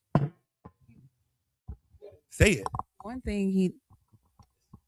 It's on. One thing that Jesus exemplified is saying that he is the great leader. In one way, he served by washing their feet. Give her a hand. That's what he did. He washed their feet. Peter was like, man, you ain't washing these feet. You see these feet? These feet like this. And on top of each other. Christ was like, man, if you don't let me wash these feet, then you can't be my disciple. But then if that's the case, then wash my hands and wash because I'm down. Christ's disciples have to be servants. Is your pastor a servant? No, he's not a servant. That pastor at Wife Annual Day, he's sitting up on the throne in front of the church like this, like overlord, right. Like the overlord, like he's he's the most high. Right. You know why? Because he doesn't understand what Christ said. He said, the greatest amongst you shall be what? The great, Salakia, but he that is greatest among you shall be your servant. Keep going. Colonel Wakan, sir, verse 12. And whosoever shall exalt himself shall be abased. And whosoever shall exalt himself shall be put low. He shall be abased. Go ahead. Colonel Wakan. And he shall humble himself, Salakia, and he that shall humble himself shall be exalted. Let me tell you why this is so important, because you have to understand what's going on in the world today. We in the Isupk, we're going out to all the marches, and we're talking to the people to let the people know where to find good shepherds. The flock is scattered. The flock is scattered into Christianity, Egyptology, Islam, spirituality. That's a new one. Everybody, I ain't religious, I'm spiritual. What is spiritual? I smoke weed. I have threesomes. I believe in God. I got a lot of info. I get downloads. I hug trees. I don't wear no shoes in the grass. And, God is with me. Well, our religious leaders have made us all say, you know what? I don't really know what's right no more. So I'm going to just go on my own spiritual journey. Keep going. Colonel Khan, sir, verse 13. But woe unto you, scribes and Pharisees, hypocrites, for ye have shut up the kingdom of heaven against men. Let me tell you what happened. The Lord is mad at you because you've shut the kingdom up. You've stopped people from opening their mind to the truth. Now they're closing their mind to the Bible, to God, to all of the work of the Lord, because they tired of being taken advantage of. Keep going. Come, sir. For ye neither go in yourselves, neither suffer ye them that are entering to go in. You don't go in, you don't help the hood, you don't fix the hood, and anybody that go, you say, "Oh, what you going over there for? Why you helping them? They don't want no help. They all on drugs. They like being on drugs. I'm not going over there. I'm not helping them folks." Keep going. Come, verse 14. Woe unto you, scribes and Pharisees, hypocrites, for ye devour widows' houses, and for a pretense make long prayer. Therefore ye shall receive the greater damnation. You gonna receive what? The greater damnation. Yeah, you doing all this praying and yelling on the streets and crying and hollering and passing out. Because you deceived the people, you're gonna get more damnation. See, the scripture says that the devil and the false prophet is going to be destroyed together. Can you imagine that? That means your oppressor and his Sambo and his coon. They got to go together. Keep going. Come, sir. Verse 15. Woe unto you, scribes and Pharisees, hypocrites, for ye compass sea and land to make one proselyte, and when he is made, ye make him twofold more the child of hell than yourselves. Do you know about all the missionary moves that the Christians is doing? They making missionaries all in the Philistines and Fiji. They going all over the world, and they just making Christians out of everybody. And it said that they hypocrites, and they go all across the sea and they make proselytes. But what? And when he is made, ye make him twofold more the child of hell than yourselves. But what you end up doing is you're making them worse than they would have been before. You should have left them in the hood. They would have been better in the hood than to come into your church. You made them twofold more of the children of hell. What you see happening right now is, with all these cases that's happening, this is breaking the hearts of black people. And I seen a video the other day with a young black man standing on the balcony of his apartment, and he blew his brains out. He blew his brains out, and he was just slumped over the rail, leaking all over the floor. And I understood exactly why he did it. Because there was nowhere else for him to go. In his mind, whatever he was into, there was no way out. And that is where black and Hispanic minds are right now. You're running from ICE. You're running from the police. You can't get a loan. You can't get your credit score too bad.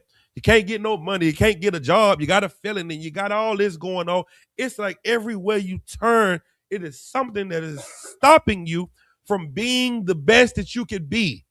You got the will and the zeal. You want to do right. But it's just everywhere you turn, something is stopping you. Then you go home and your baby mama is fighting you. You know, she calling the family and she calling the hood. She got you talking about you on social media. She just, everything is everywhere you look. Your family don't love you. Your family and friends say the hell with you. You ain't gonna be nothing. Then you say, you know what? I'm gonna take matters into my own hand. I'm going to escape. It's because they don't see a way out. Right. It's our job to let them see it. That young man that unalive himself, you know who I blame that on? Who I blame it on? The leaders. No. I don't blame the leaders. Tamakia? It's like I don't know if I can say it, but the devil that the Bible speaks of, sir. Nope, I don't blame it on the devil either. Oh, okay. Sis, you want to say something? Yes.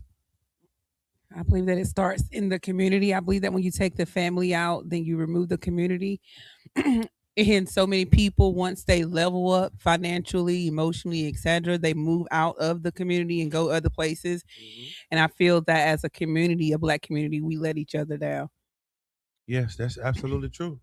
But you know what? I don't blame the community. It's like Cap us. I blame you. I blame you. You, me. I blame all of us because we're not doing enough for him to know that there is a place of safety. We're not doing enough. All the camp speakers we doing, all the videos we posting, all the stuff that we doing, we not doing enough if brothers don't think that there is a way out. With everything that we do, it's not enough because our job is to do what?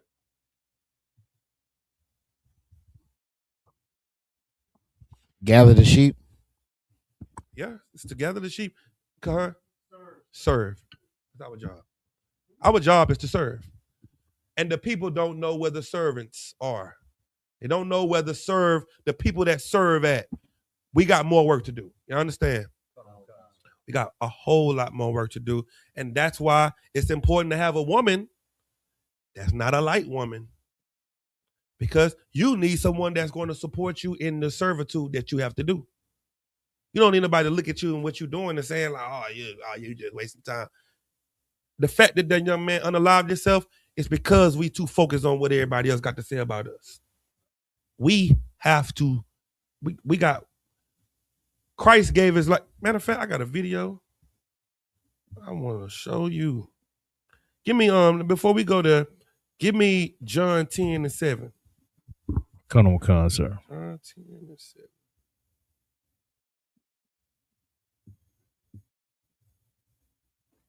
Read that. Colonel Wakan, sir, this is the book of John, chapter 10 and verse 7. Then said Yahushua unto them again, Verily, verily, I say unto you, I am the door of the sheep. Verse 8. All that ever came before me are thieves and robbers. You hear what Christ said? Christ said, I'm the door to the sheep. All that came before me were what? Were thieves and robbers. Who came before Christ?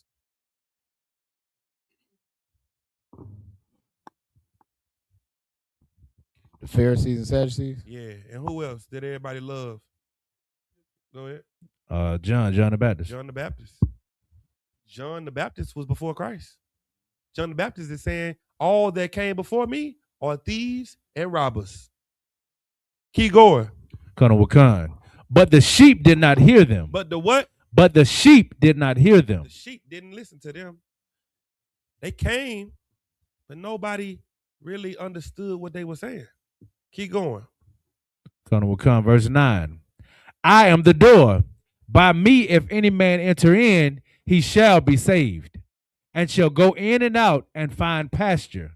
I'm the way. And if anybody listens to what I'm saying, then they going to get what they need. That's what we're trying to get people to understand. If anybody come up in here and listen, we're going to give them what they need to save their life. But if they don't come, at least the least we can do is present it to them. Put it in their face. Make it to where it's undeniable. Keep going. Colonel Wakan, verse 10. Man, I can't find this video. The thief cometh not but to steal and to kill and to destroy. What's the thief's job? To steal and to kill and to destroy. The thief cometh not but to kill, steal, and destroy. That's what we see happening in the earth. We're seeing the thief doing what he does. Keep going. Colonel Wakan. I am come that they might have life and that they might have it more abundantly. But I've come that he may have life more abundantly. That's what I've come. That's what you're looking for. This whole thing that we're doing is to have an abundant life. What is abundant life? The riches and all that you want, you're going to get that after you give Christ what he wants. The video I'm trying to find, it's a man that's in the mafia. And the man in the mafia said this. He said, you can't join the mafia unless you do something that's unforgivable. Something you can't come back from. It's like money, money is nothing. Family, friend. You find this video. If you can find it, then I'm going to just stop.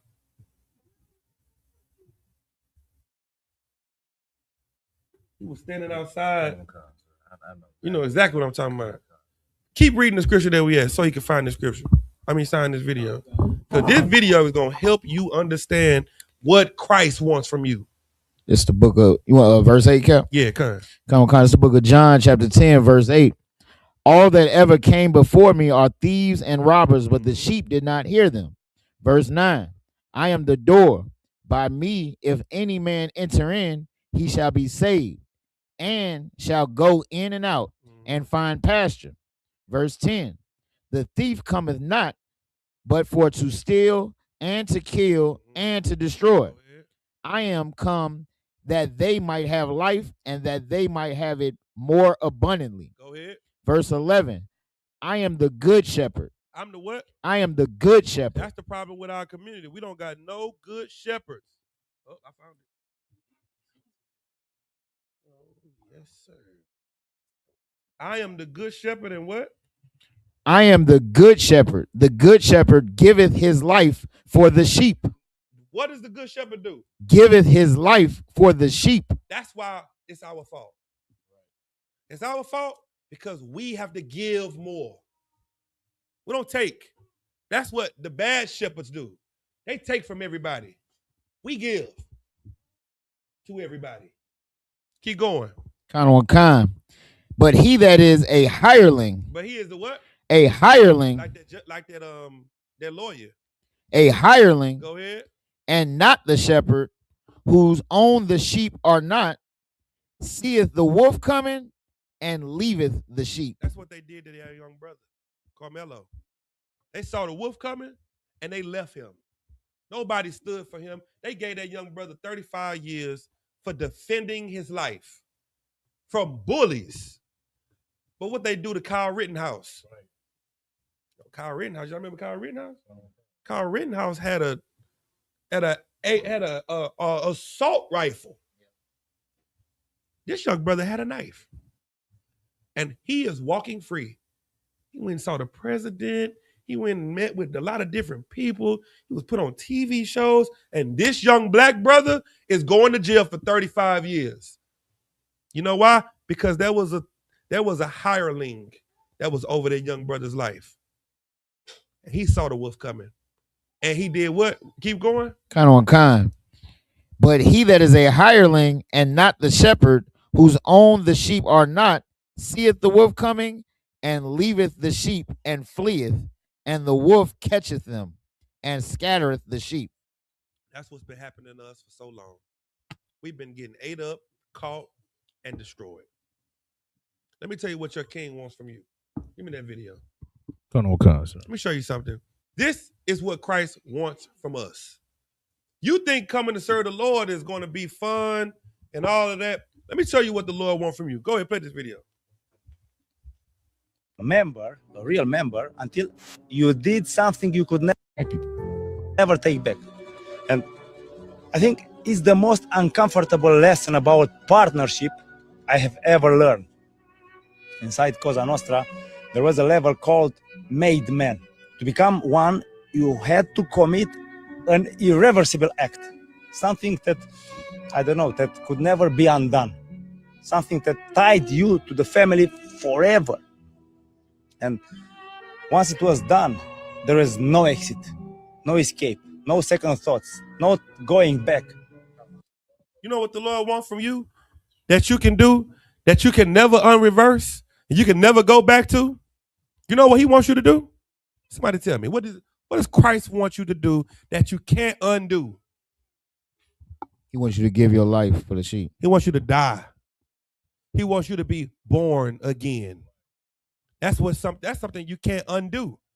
See, that's the thing that people think. They don't understand this part about following Christ. Christ wants you to join the mafia. He wants you to join the disciples.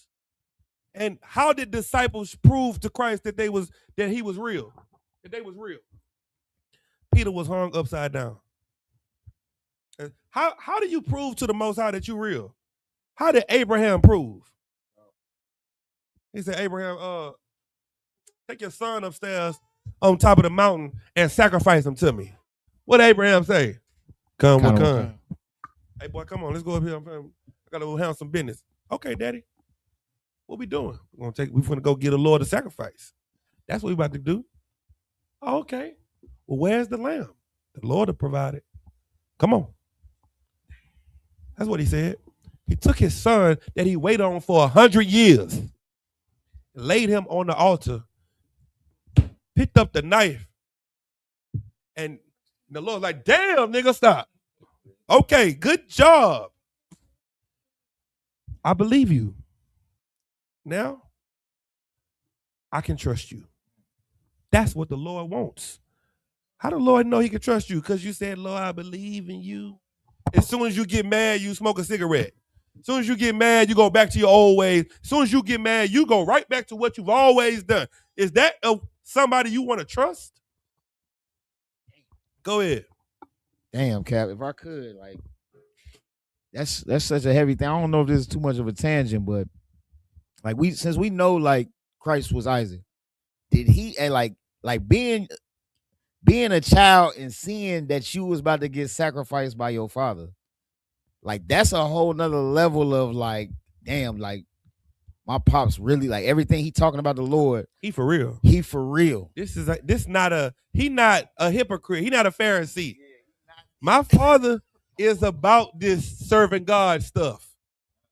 Yeah, that's he did. Like, was that how he down? I guess how you said, like he was downloaded it. Like, okay, I know what I got to do now. Like, I gotta. Christ read them records and was like, I understand it now. I see what you want me to do. I see how serious this is to you. Go ahead. So like, could you use that as like a precept for, like, I have to take this cup, or like, yes. You know, yeah, because Christ didn't want to take the cup, and he was so mad that his disciples wouldn't suffer with him. He was like, just stay woke with me for a little bit while I go and pray. I just want y'all to bear the burden with me. I just need somebody to, as I'm praying, I need somebody to be like, man, my nigga up there struggling. I come back down, you be like, you good? That's all Christ wanted. All Christ wanted was a, you good? He come back, everybody sleep. He like, man, y'all couldn't even suffer with me for a little bit. He like, don't worry about it. Y'all ain't strong enough for this. They wouldn't have made it in the mafia. They wouldn't have made it. Because they couldn't do this. They couldn't do something simple. Keep going.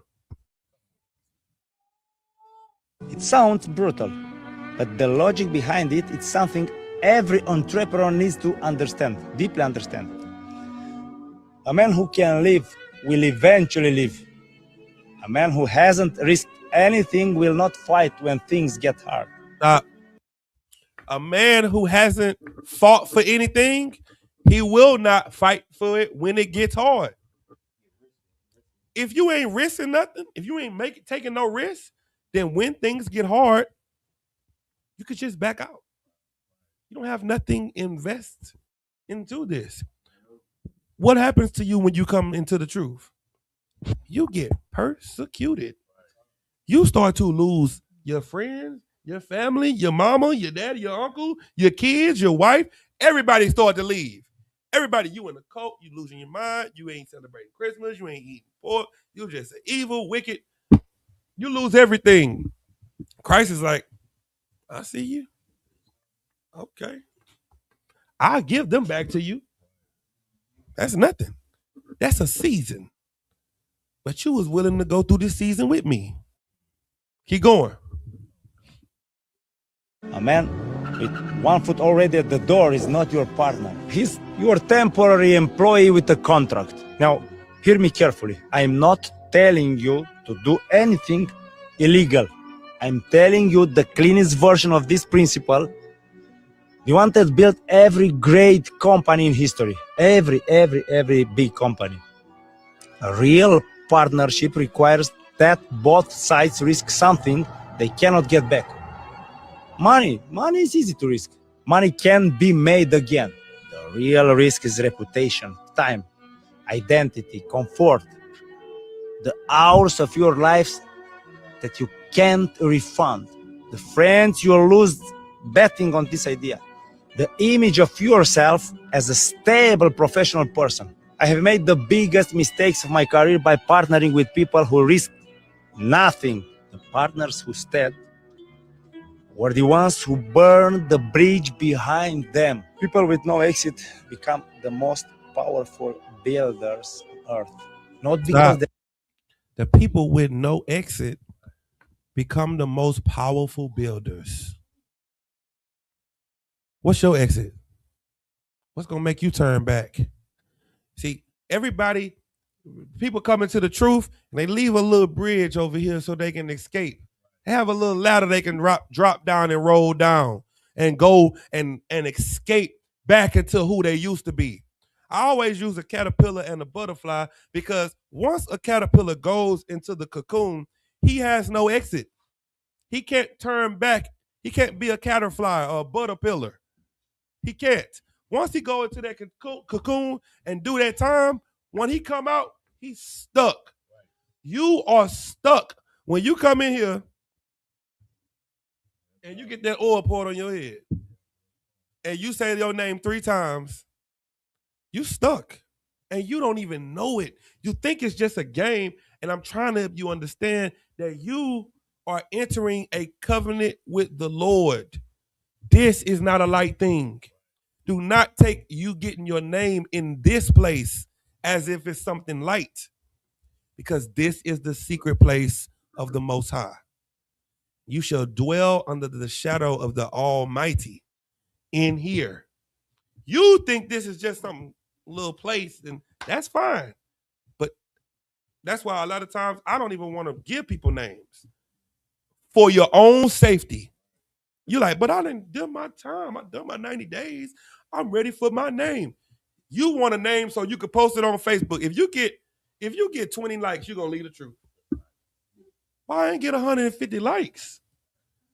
You're gonna be mad. If you don't like your name, you're gonna leave the truth. Damn. Imagine coming to the school, getting a name you don't like, and then you like, oh, I don't like that name. That ain't it. That ain't what I thought my name was gonna be. And then the oil is on your head, still dripping, and you done made your mind up that you was gone. You know why? Because you haven't sacrificed anything yet. You haven't gone through anything. I'm telling you, just don't play with the Lord. Keep going. Finish it. Colonel McCann, sir. They are trapped because they are committed. The world calls this risk. I call this the only honest signal of who is really with you. So next time someone asks you to be your partner, watch what they're willing to put on the table. If they risk nothing, they will give you nothing when things get hard. That's what Christ said. If you risk nothing, you'll give me nothing when things get hard. You'll run. You'll fold. What is your king telling you? Risk it all. Put all your chips in. Because a hireling, he gonna run.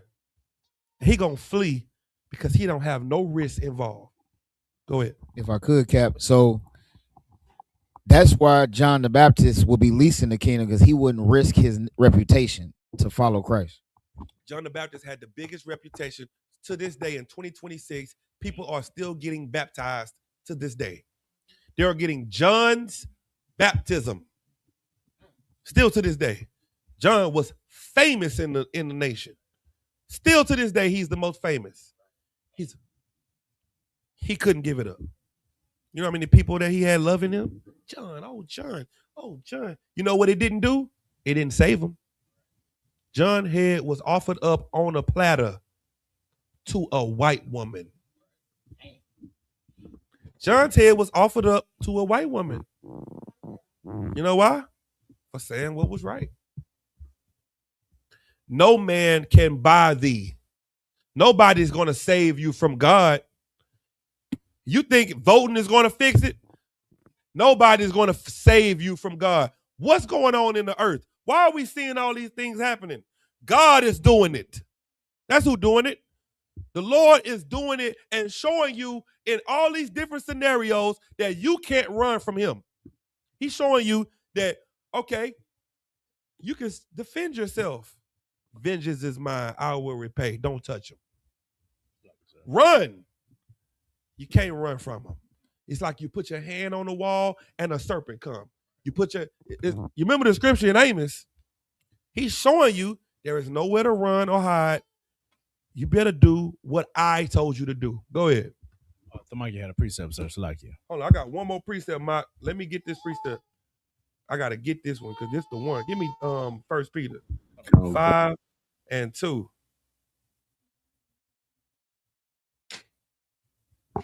Colonel Wakan, sir, this is the book of 1 Peter, chapter 5 and verse 2. Feed the flock of God. What do you do? Feed the flock of God. You better feed the Lord's flock. Go ahead. Which is among you, taking the oversight thereof, not by constraint, but willingly, not for filthy lucre, but of a ready mind. This is your job in here. Take the oversight. Everything that's going on, you should take the oversight of the neighborhood, of the community, of everything around you, and not for filthy lucre. Not for Rolexes, not for new cars, not for that, for the people to have a ready mind. Ready for what? For the war that's coming to them. Right. Get their mind right because we at war. You think what they doing to our little young men and women, snatching our babies up and putting them in cages, deporting our brothers and sisters and stopping us from coming together, you think that's not a war tactic? You keep seeing all these events talking about black and brown, black and brown, black and brown. And now they start snatching the brown people away from the black, and you don't see that that's a tactic? You need to be ready of the mind. Keep going. Colonel Wakan, sir. Verse 3. Neither as being lords over God's heritage, but being examples to the flock. Don't take the example and don't be lords over the people. All right, now I'm the new lord over the people. This is what you better do. Send all your tax money to me. Give me. That ain't what your job is. Your job is to be an example. Your job is to show the people how God is real. How can you show them how God is real? All right, hey, how you doing, everybody? My name is Priest Cam. I used to sell drugs. Used to rob. I used to do this. Dang, me too. Dang, I used to do that too. And I ain't done that in over these many years. I used to do this and that, and you know, you can do it too. Dang, I sure appreciate you telling me that testimony, because that sure helped my spirit out. Because I thought I wasn't gonna never be able to stop. Hey, how you doing? My name is Officer this and this and that. And I used to smoke weed and I used to smoke crack and I used to do this and I was a pimp and I had 10 hoes and dang, me too. I didn't think none of y'all was on that. And I changed and I don't do none of that no more. What are you showing them? God. You are showing them the power of the Lord, and you're showing them how real the Lord is. That's your job, to be an example to the flock. Keep going. Colonel Wakan, sir. Verse 4. And when the chief shepherd shall appear, ye shall receive a crown of glory. When the chief shepherd, see, you are just a shepherd, but when the chief shepherd shall appear, he gonna see you and the example you've shown, he gonna put a crown on your head. And he gonna say, my good and faithful servant, you have been faithful over a few things, but now I will make you ruler over many. Keep going. Colonel Wakan. Ye shall receive a crown of glory that fadeth not away. Verse 5. Likewise, ye younger, submit yourselves unto the elder. Yea, all of you be subject one to another, and be clothed with humility. For God resisteth the proud, and giveth grace to the humble. He's like, listen, all you younger brothers that's coming into school, listen to the men over you. Listen to the men above you. And be humble. Not with pride. Not with, just trying to be over one another, but with humility, with brotherhood. That's what you should do. Keep going. Colonel Wakan, verse 6. Humble yourselves before... humble yourselves, therefore, under the mighty hand of God, and that he may exalt you in due time. Humble yourself before the Lord, so the Lord will raise you up. Keep going. Casting what? Casting all your care upon him, for he careth for you. Giving the Lord your problems. That's what we do. We cast our cares upon the Lord. Now, let me show you what. Give me that video of the sister talking. Let me show you what our people got to go through. Let me show you. There is no place to run to get away from this. Listen to this, sister. Prosecutor. Let her talk. This was a legal lynching that happened in here today. Exactly what happened. We can't hear you. I said, as a former prosecutor, this was a legal lynching that happened in this slaughterhouse. This is a slaughterhouse. This is not. You know what she called this place? A slaughterhouse. Who goes into the slaughterhouse? Sheep. That's who going there. This is a slaughterhouse. Why? Why is she using this analogy of sheep? Because we have always been sheep led to the slaughter. This ain't nothing new. We are the people of God, and our shepherds have been leading us to the slaughterhouse for thousands of years. And we still don't realize that we are the people of God. We don't understand it. Keep going. Not a courthouse. He had no chance. This courthouse is designed when you would come here and you look like us to slaughter you. Absolutely. That judge intentionally stealed us from being able to have a legal right to see what the fuck was going on in this case for a motherfucking reason.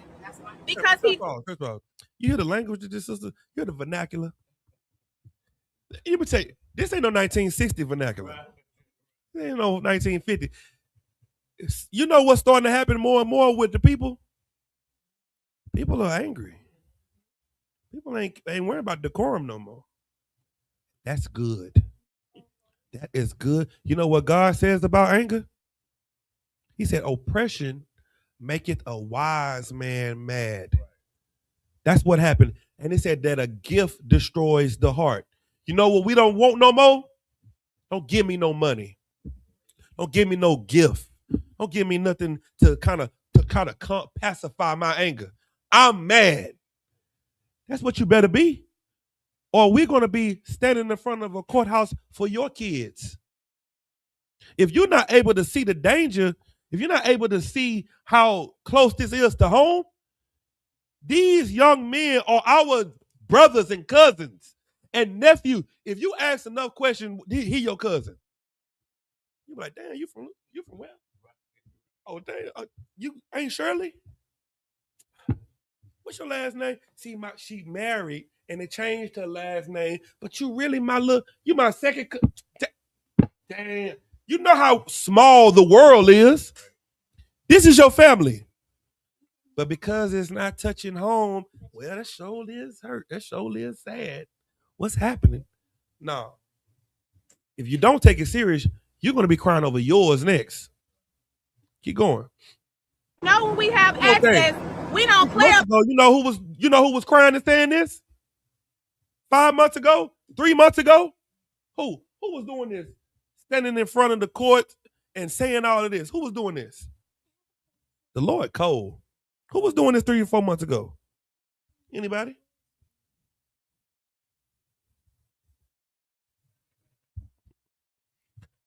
Mexicans. That's who was doing it. Mexicans was getting snatched up by ICE. They had ICE all over the airports. They had ICE all over the train station. And guess what black people were saying? This ain't got nothing to do with me. This ain't got nothing to do. This ain't my family. Well, guess what God said? Oh, you need your family to be hurt? Give me the tribe of Judah. Oh, y'all don't care about Issachar and Naphtali and Ephraim. Ephraim lights was out. Manasseh lights is out. The Cubans lights was out all this time. The Puerto Ricans lights was out. And what we doing? Ain't got nothing to do with me. All right, no problem. Let me get the tribe of Judah up front. Keep going. About our people. So how do he silence us? He closed the fucking case so we can't see what the fuck is going on. Also the reason he shut down black media from coming, he only had these white motherfuckers up in that courthouse so that they could tell the wrong fucking story about Carmelo Anthony. And they could tell the white story about the domestic terror, because that's what they were. Those twins are domestic racist terrorists. Make no motherfucking mistake. That judge fucked him. That prosecutor fucked him. There was no, as a former prosecutor, they did not meet their motherfucking burden. They did not prove intent. They did not prove it knowingly. But they had them white, dumb motherfuckers on their jury for a reason. When they pick their jury like that, that's designed because they know that their people are not smart as us. We can read through the bullshit. They follow their bullshit and believe what they say. So when we are out here discrediting ourselves, it's giving them an advantage. They know how to divide what you us. said, when we out here discrediting ourselves, saying that black people is the problem. Well, this, we got to do better. That's giving them the power. When are we going to stop blaming ourselves for, maybe he shouldn't have had a knife on him. He shouldn't have had a gun. Why do we keep trying to find a loophole so that everybody else could get away with doing what they want to do to us? Go ahead, sis. Salakia, sir, if I may. I remember they were doing that with Sandra Bland when whatever happened with her at that police station. They were like, well, why was she talking to him like that? George Floyd, same thing. Why everybody, there's always, they show you a picture of an old case, something that happened 10 years ago. Why did he had a old case, a pistol case? We keep discrediting ourselves, and it's giving them power over us. We got to say, the hell with that. I don't care if he had a knife on him. I don't care if he had a Uzi on him. He didn't pull it on you. I don't care what you got to say. We got to start being racist. That's what we're going to have to do. Don't worry about it. You don't want to be racist? Let's just wait till we standing up and crying for your job. Then let's see how liberal you'll be then. If we don't stand up and start to only care about our own people, all of us will be standing in front of a courtroom crying for not getting justice. That's what God is showing you. God is showing you that Deuteronomy 28 and 68 is still in play. No man shall save you. You can't vote your way out of this. You can't do anything to stop this because this is God's judgment. And it doesn't need a courtroom. God's judgment doesn't need a courtroom. Keep going. Colonel Wakana, sir. And that's through the court system. And they silenced us from the court system. They silenced us from having access. Had these people out here like a fucking Hunger Games to have access to a trial that set Carmelo up to have an unfair advantage. When you see that motherfucking prosecutor, ask him, why do he have a settlement with the civil case for harassing 7 white women at this fucking office? And they still employ him. Can I get some of that? He shouldn't even have a job. He shouldn't even have a job because he's a harasser. He has a job. Why? Because he's white. And everybody working there is his partners. Partners don't fire partners. You know why? Because they're what? What are they? What are they? Racist. That's why. It seems like racism is it seems like it work if you use it. It's like the biggest, it's like the Joker. It's like somebody told you not to play the Joker in the spades game. You playing spades and you got a Joker now. You can't play that because that's a Joker. That's not fair. It's not fair for you to play the Joker. But I mean, I got it. Nope. That's Jokerish. It's Joker. You're wrong. And then they go, Joker. And you like, dang. They played the baby joke on me. I thought I couldn't play the. Nah, I ain't never said you couldn't play the baby joker. The biggest card that you have is the race card. And everybody else is using it. The Asians are using it. They got rights. And they don't vote. The East Indians are using it. Do you know that there's an East Indian side of town everywhere? There's an Asian side of town. There is a Chinatown. Where's the Negro? Where the Negro town at? Huh? You don't got one of them. And you vote. They don't. And nobody calls them racist. When you walk in the nail shop, how many black people do you see in there? And they're not racist. How many? That's the only black people is the customers. But if you have a business that's only with black people, where's the white people? What I'm trying to get you to understand is God gave you if the Lord wanted us all together, then the Tower of Babel would have been perfect. The Lord gave us all different languages because he doesn't even want us all to talk to each other. He said, look, you talk to who you understand. So you like, oh, okay, well, that's who I go over there with them. I said, hey, man, what's going down? Oh, I go over here with him. That's the Lord separated you because he never wanted us all together because he's smarter than you. Because if you put everybody together on top of each other, who carries all the weight? People at the bottom. So you know what the Lord do? The Lord gives everybody their own space. And because you're ignorant, you don't know how the Lord works. Give me Ezekiel 34. This is my last scripture. I'm done. 34:2. Colonel Wakan, sir, this is the book of Ezekiel, chapter 34 and verse 2. Mm-hmm. Son of man, prophesy against the shepherds of Israel. Prophesy and say unto them, thus said the Lord God unto the shepherds, woe be to the shepherds of Israel that do feed themselves. Should not the shepherds feed the flocks? Who was the shepherds supposed to feed? The flocks, not themselves. Imagine you a shepherd and all you doing is making sure you eat, and the sheep out there bye all day and night. They just hungry. But what you doing? Yeah.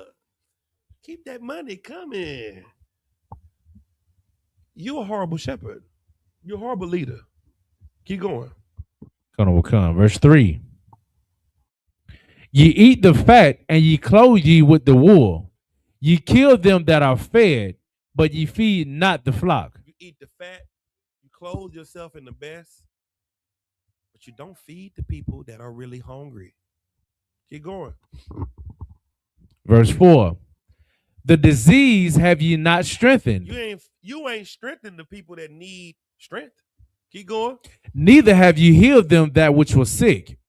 Neither have you bound up that which was broken. Neither have you brought again that which was driven away. Neither have you sought that which was lost.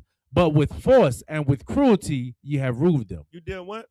With force and with cruelty have ye ruled them. You know what you have done though? You said $1,200? That ain't enough. Go back and get the rest of the money before you come up here. Shut the doors. Everybody shut the doors. That's what you said. You ruled over them. And you told them that what they've given is not enough. Keep going. Verse 5. And they were scattered because there is no shepherd. And they became meat to all the beasts of the field when they were scattered. My sheep wandered through all the mountains and upon every high hill. This is important. Blacks and Hispanics, you wander through all the mountains. You know who the mountains are? The governments. The scriptures say, you look to the hill from which cometh your help, but your help cometh from the Lord. Your help doesn't come from Capitol Hill. Right. Your help doesn't come from Mars Hill. Your help doesn't come from the 7 hills or the mountains. the high governments. That ain't who you look up to. But that's where you're wandering. You're wandering amongst the governments of everybody. So now you in America, you in the UK, you're in London, you're in France, you're in China, you're all over the world looking for the right government to protect you. But my flock, what? Wakan. But my flock was scattered upon all the face of the earth, and none did search or seek after them. Because the shepherds ain't looking for the people. Where do we set our schools up at? In the rich part of town? What do we set up at? We try to find the nearest homeless shelter. We're like, where are all the crackheads at? Okay, let's find a building right where the crackheads at. Why? Because we're seeking for the sick. We're looking for the diseased. We're looking for the blind and the lame and the people that nobody care about. That's who Christ taught. That's who he was looking for. That's who he had compassion on. Go ahead. Wakan, verse 7. Therefore, ye shepherds, hear the word of the Lord. As I live, said the Lord God, surely because my flock became a prey, and my flock became meat to every beast of the field, because there was no shepherd. Neither did my shepherds search for my flock, but the shepherds fed themselves and fed not my flock. That's what we've been seeing all of our community. We became a prey. Everybody eating off of us. Everybody getting rich off of us. And who's feeding them to who? We are being fed to them by the shepherds. They're like, hey, you need some good food? I got some right here. Negroes. Here you go. You need some good food? We give you some of these Mexicans. We give you some of these Puerto Ricans. There's some good food. I'm telling you, I'm eating off of them. You see me, huh? I'm shining. Boop, boop. I got a new jet out there. Man, these niggas are sponsoring all that. Keep going. So verse 9.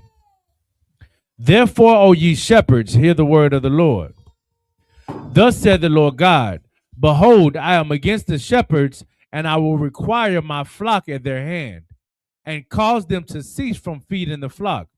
Neither shall the shepherds feed themselves any more, for I will deliver my flock from their mouth, that they may not be meat for them. Let me tell you what the Lord's doing right now.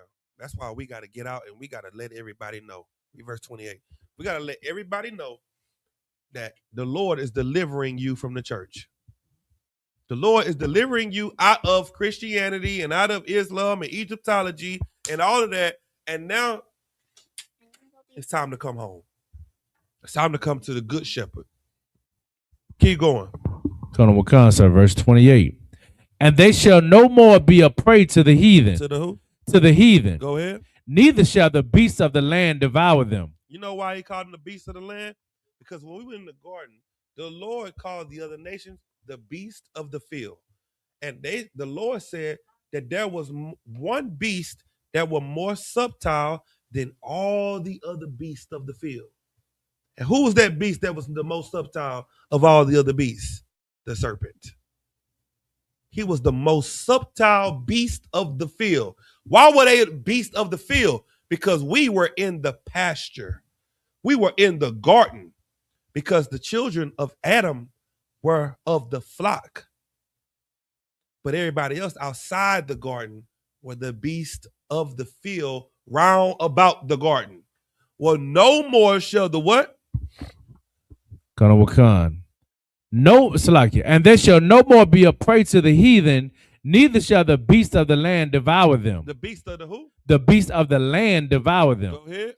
But they shall dwell safely, and none shall make them afraid. Let me tell you something. Come up in the truth and serve the Lord. You don't got to be afraid of nothing. You don't have to worry about nothing because the Lord is going to provide all your needs. All you got to do is be in the right place. Right. The Isupk is the right place. We are the home of the truth. We do have the truth. Other Israelite groups say they don't have the truth. We don't say that. We got the truth. Right. We got it. So that's it.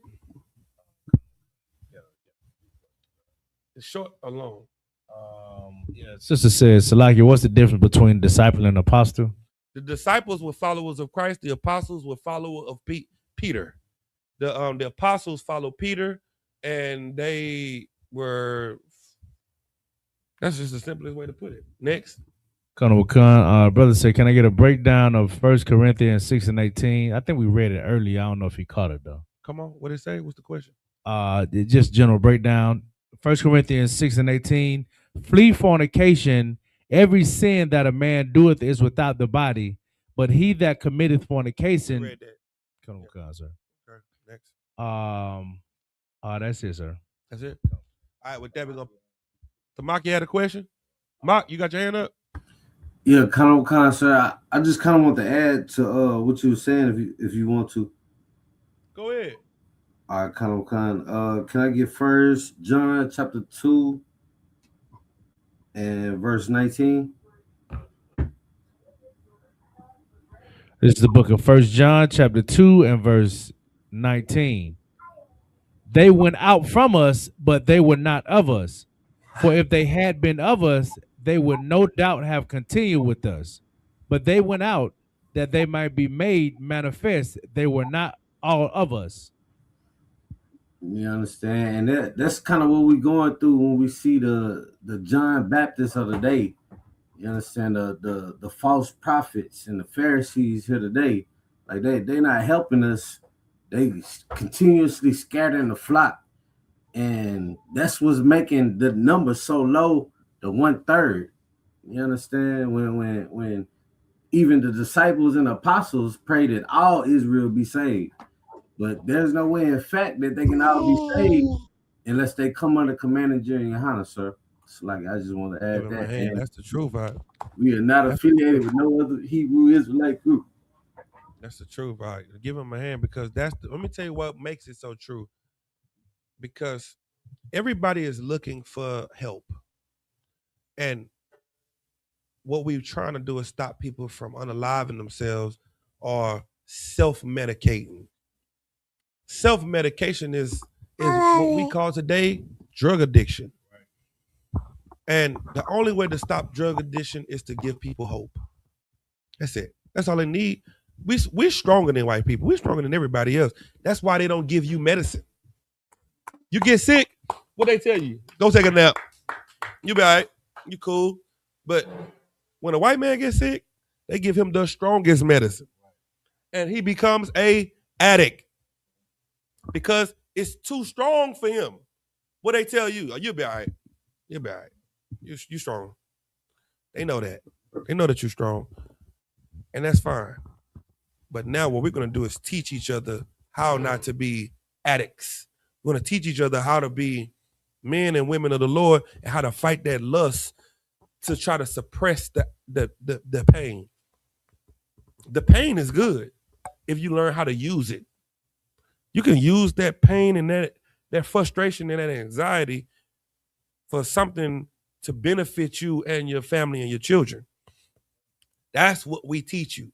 We teach you how to use this thing in you, or we teach you how to use your pain so that you don't become victim to it. That's our job. Yahaji, you got something to say? You good? Real quick, Cap, I was gonna say to what you were saying. You give a white man drugs, he get addicted. I know it was this one show I used to watch called Shameless, and it was a white man named Frank on there. He was like an old white man, and he would purposely get injured, or when he did get injured, and they gave him like morphine, opioids, methamphetamine, all the biggest, strongest drugs, and he would purposely injure himself to go back, and he got addicted, and he ended up dying from drug addiction. But us, we get ginger ale and some Neosporin, and we right back outside playing. Aloe vera plant. And they tell you to, take a nap and you'll be all right. After you get shot. You get shot, and with the bullet wound, they tell you get your little aloe vera and drink some coconut water or something. So that's it. The war. Good too. That's heavy because like us trying to be like the white man, when we get a little bread, we trying to pull up. We trying to take drugs to cope, and we the ones with all the goddamn problems. That's right. That's right. All right. With that, we're gonna pass the class over to precinct officer Yahaja. Give him a hand.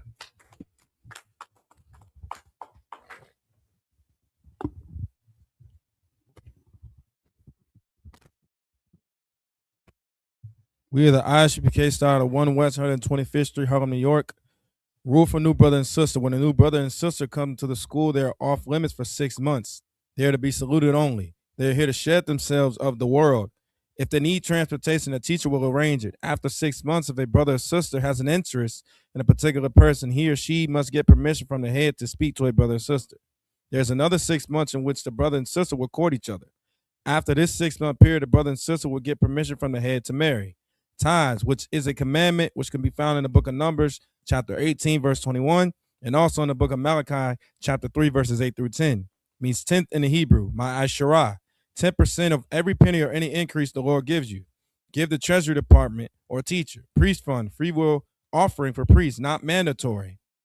Upcoming holy convocations we have.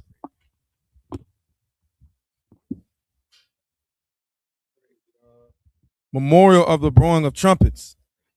First day of the 7th month, September 11th, 2026. This can also be found in the book of Leviticus, chapter 23, verses 24 and 25.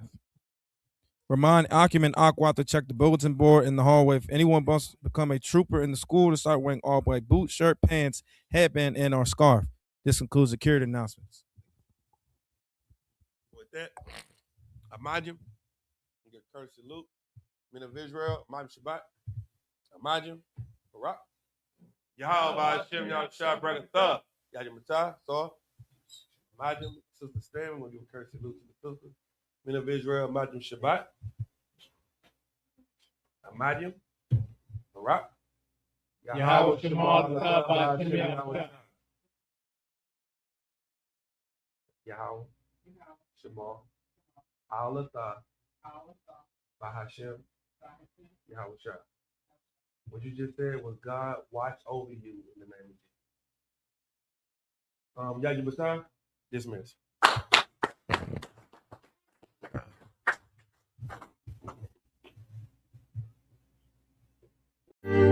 Because when I found this truth, guess what happened? I put my birthday away. When I found this truth, I put the drugs away. When I found this truth, I quit whoring my sisters. When I found this truth, I started becoming a better man and a better person. Because now I know I'm on that narrow path. Now I know I'm on a righteous path. Now I know what I'm doing is going to get me somewhere.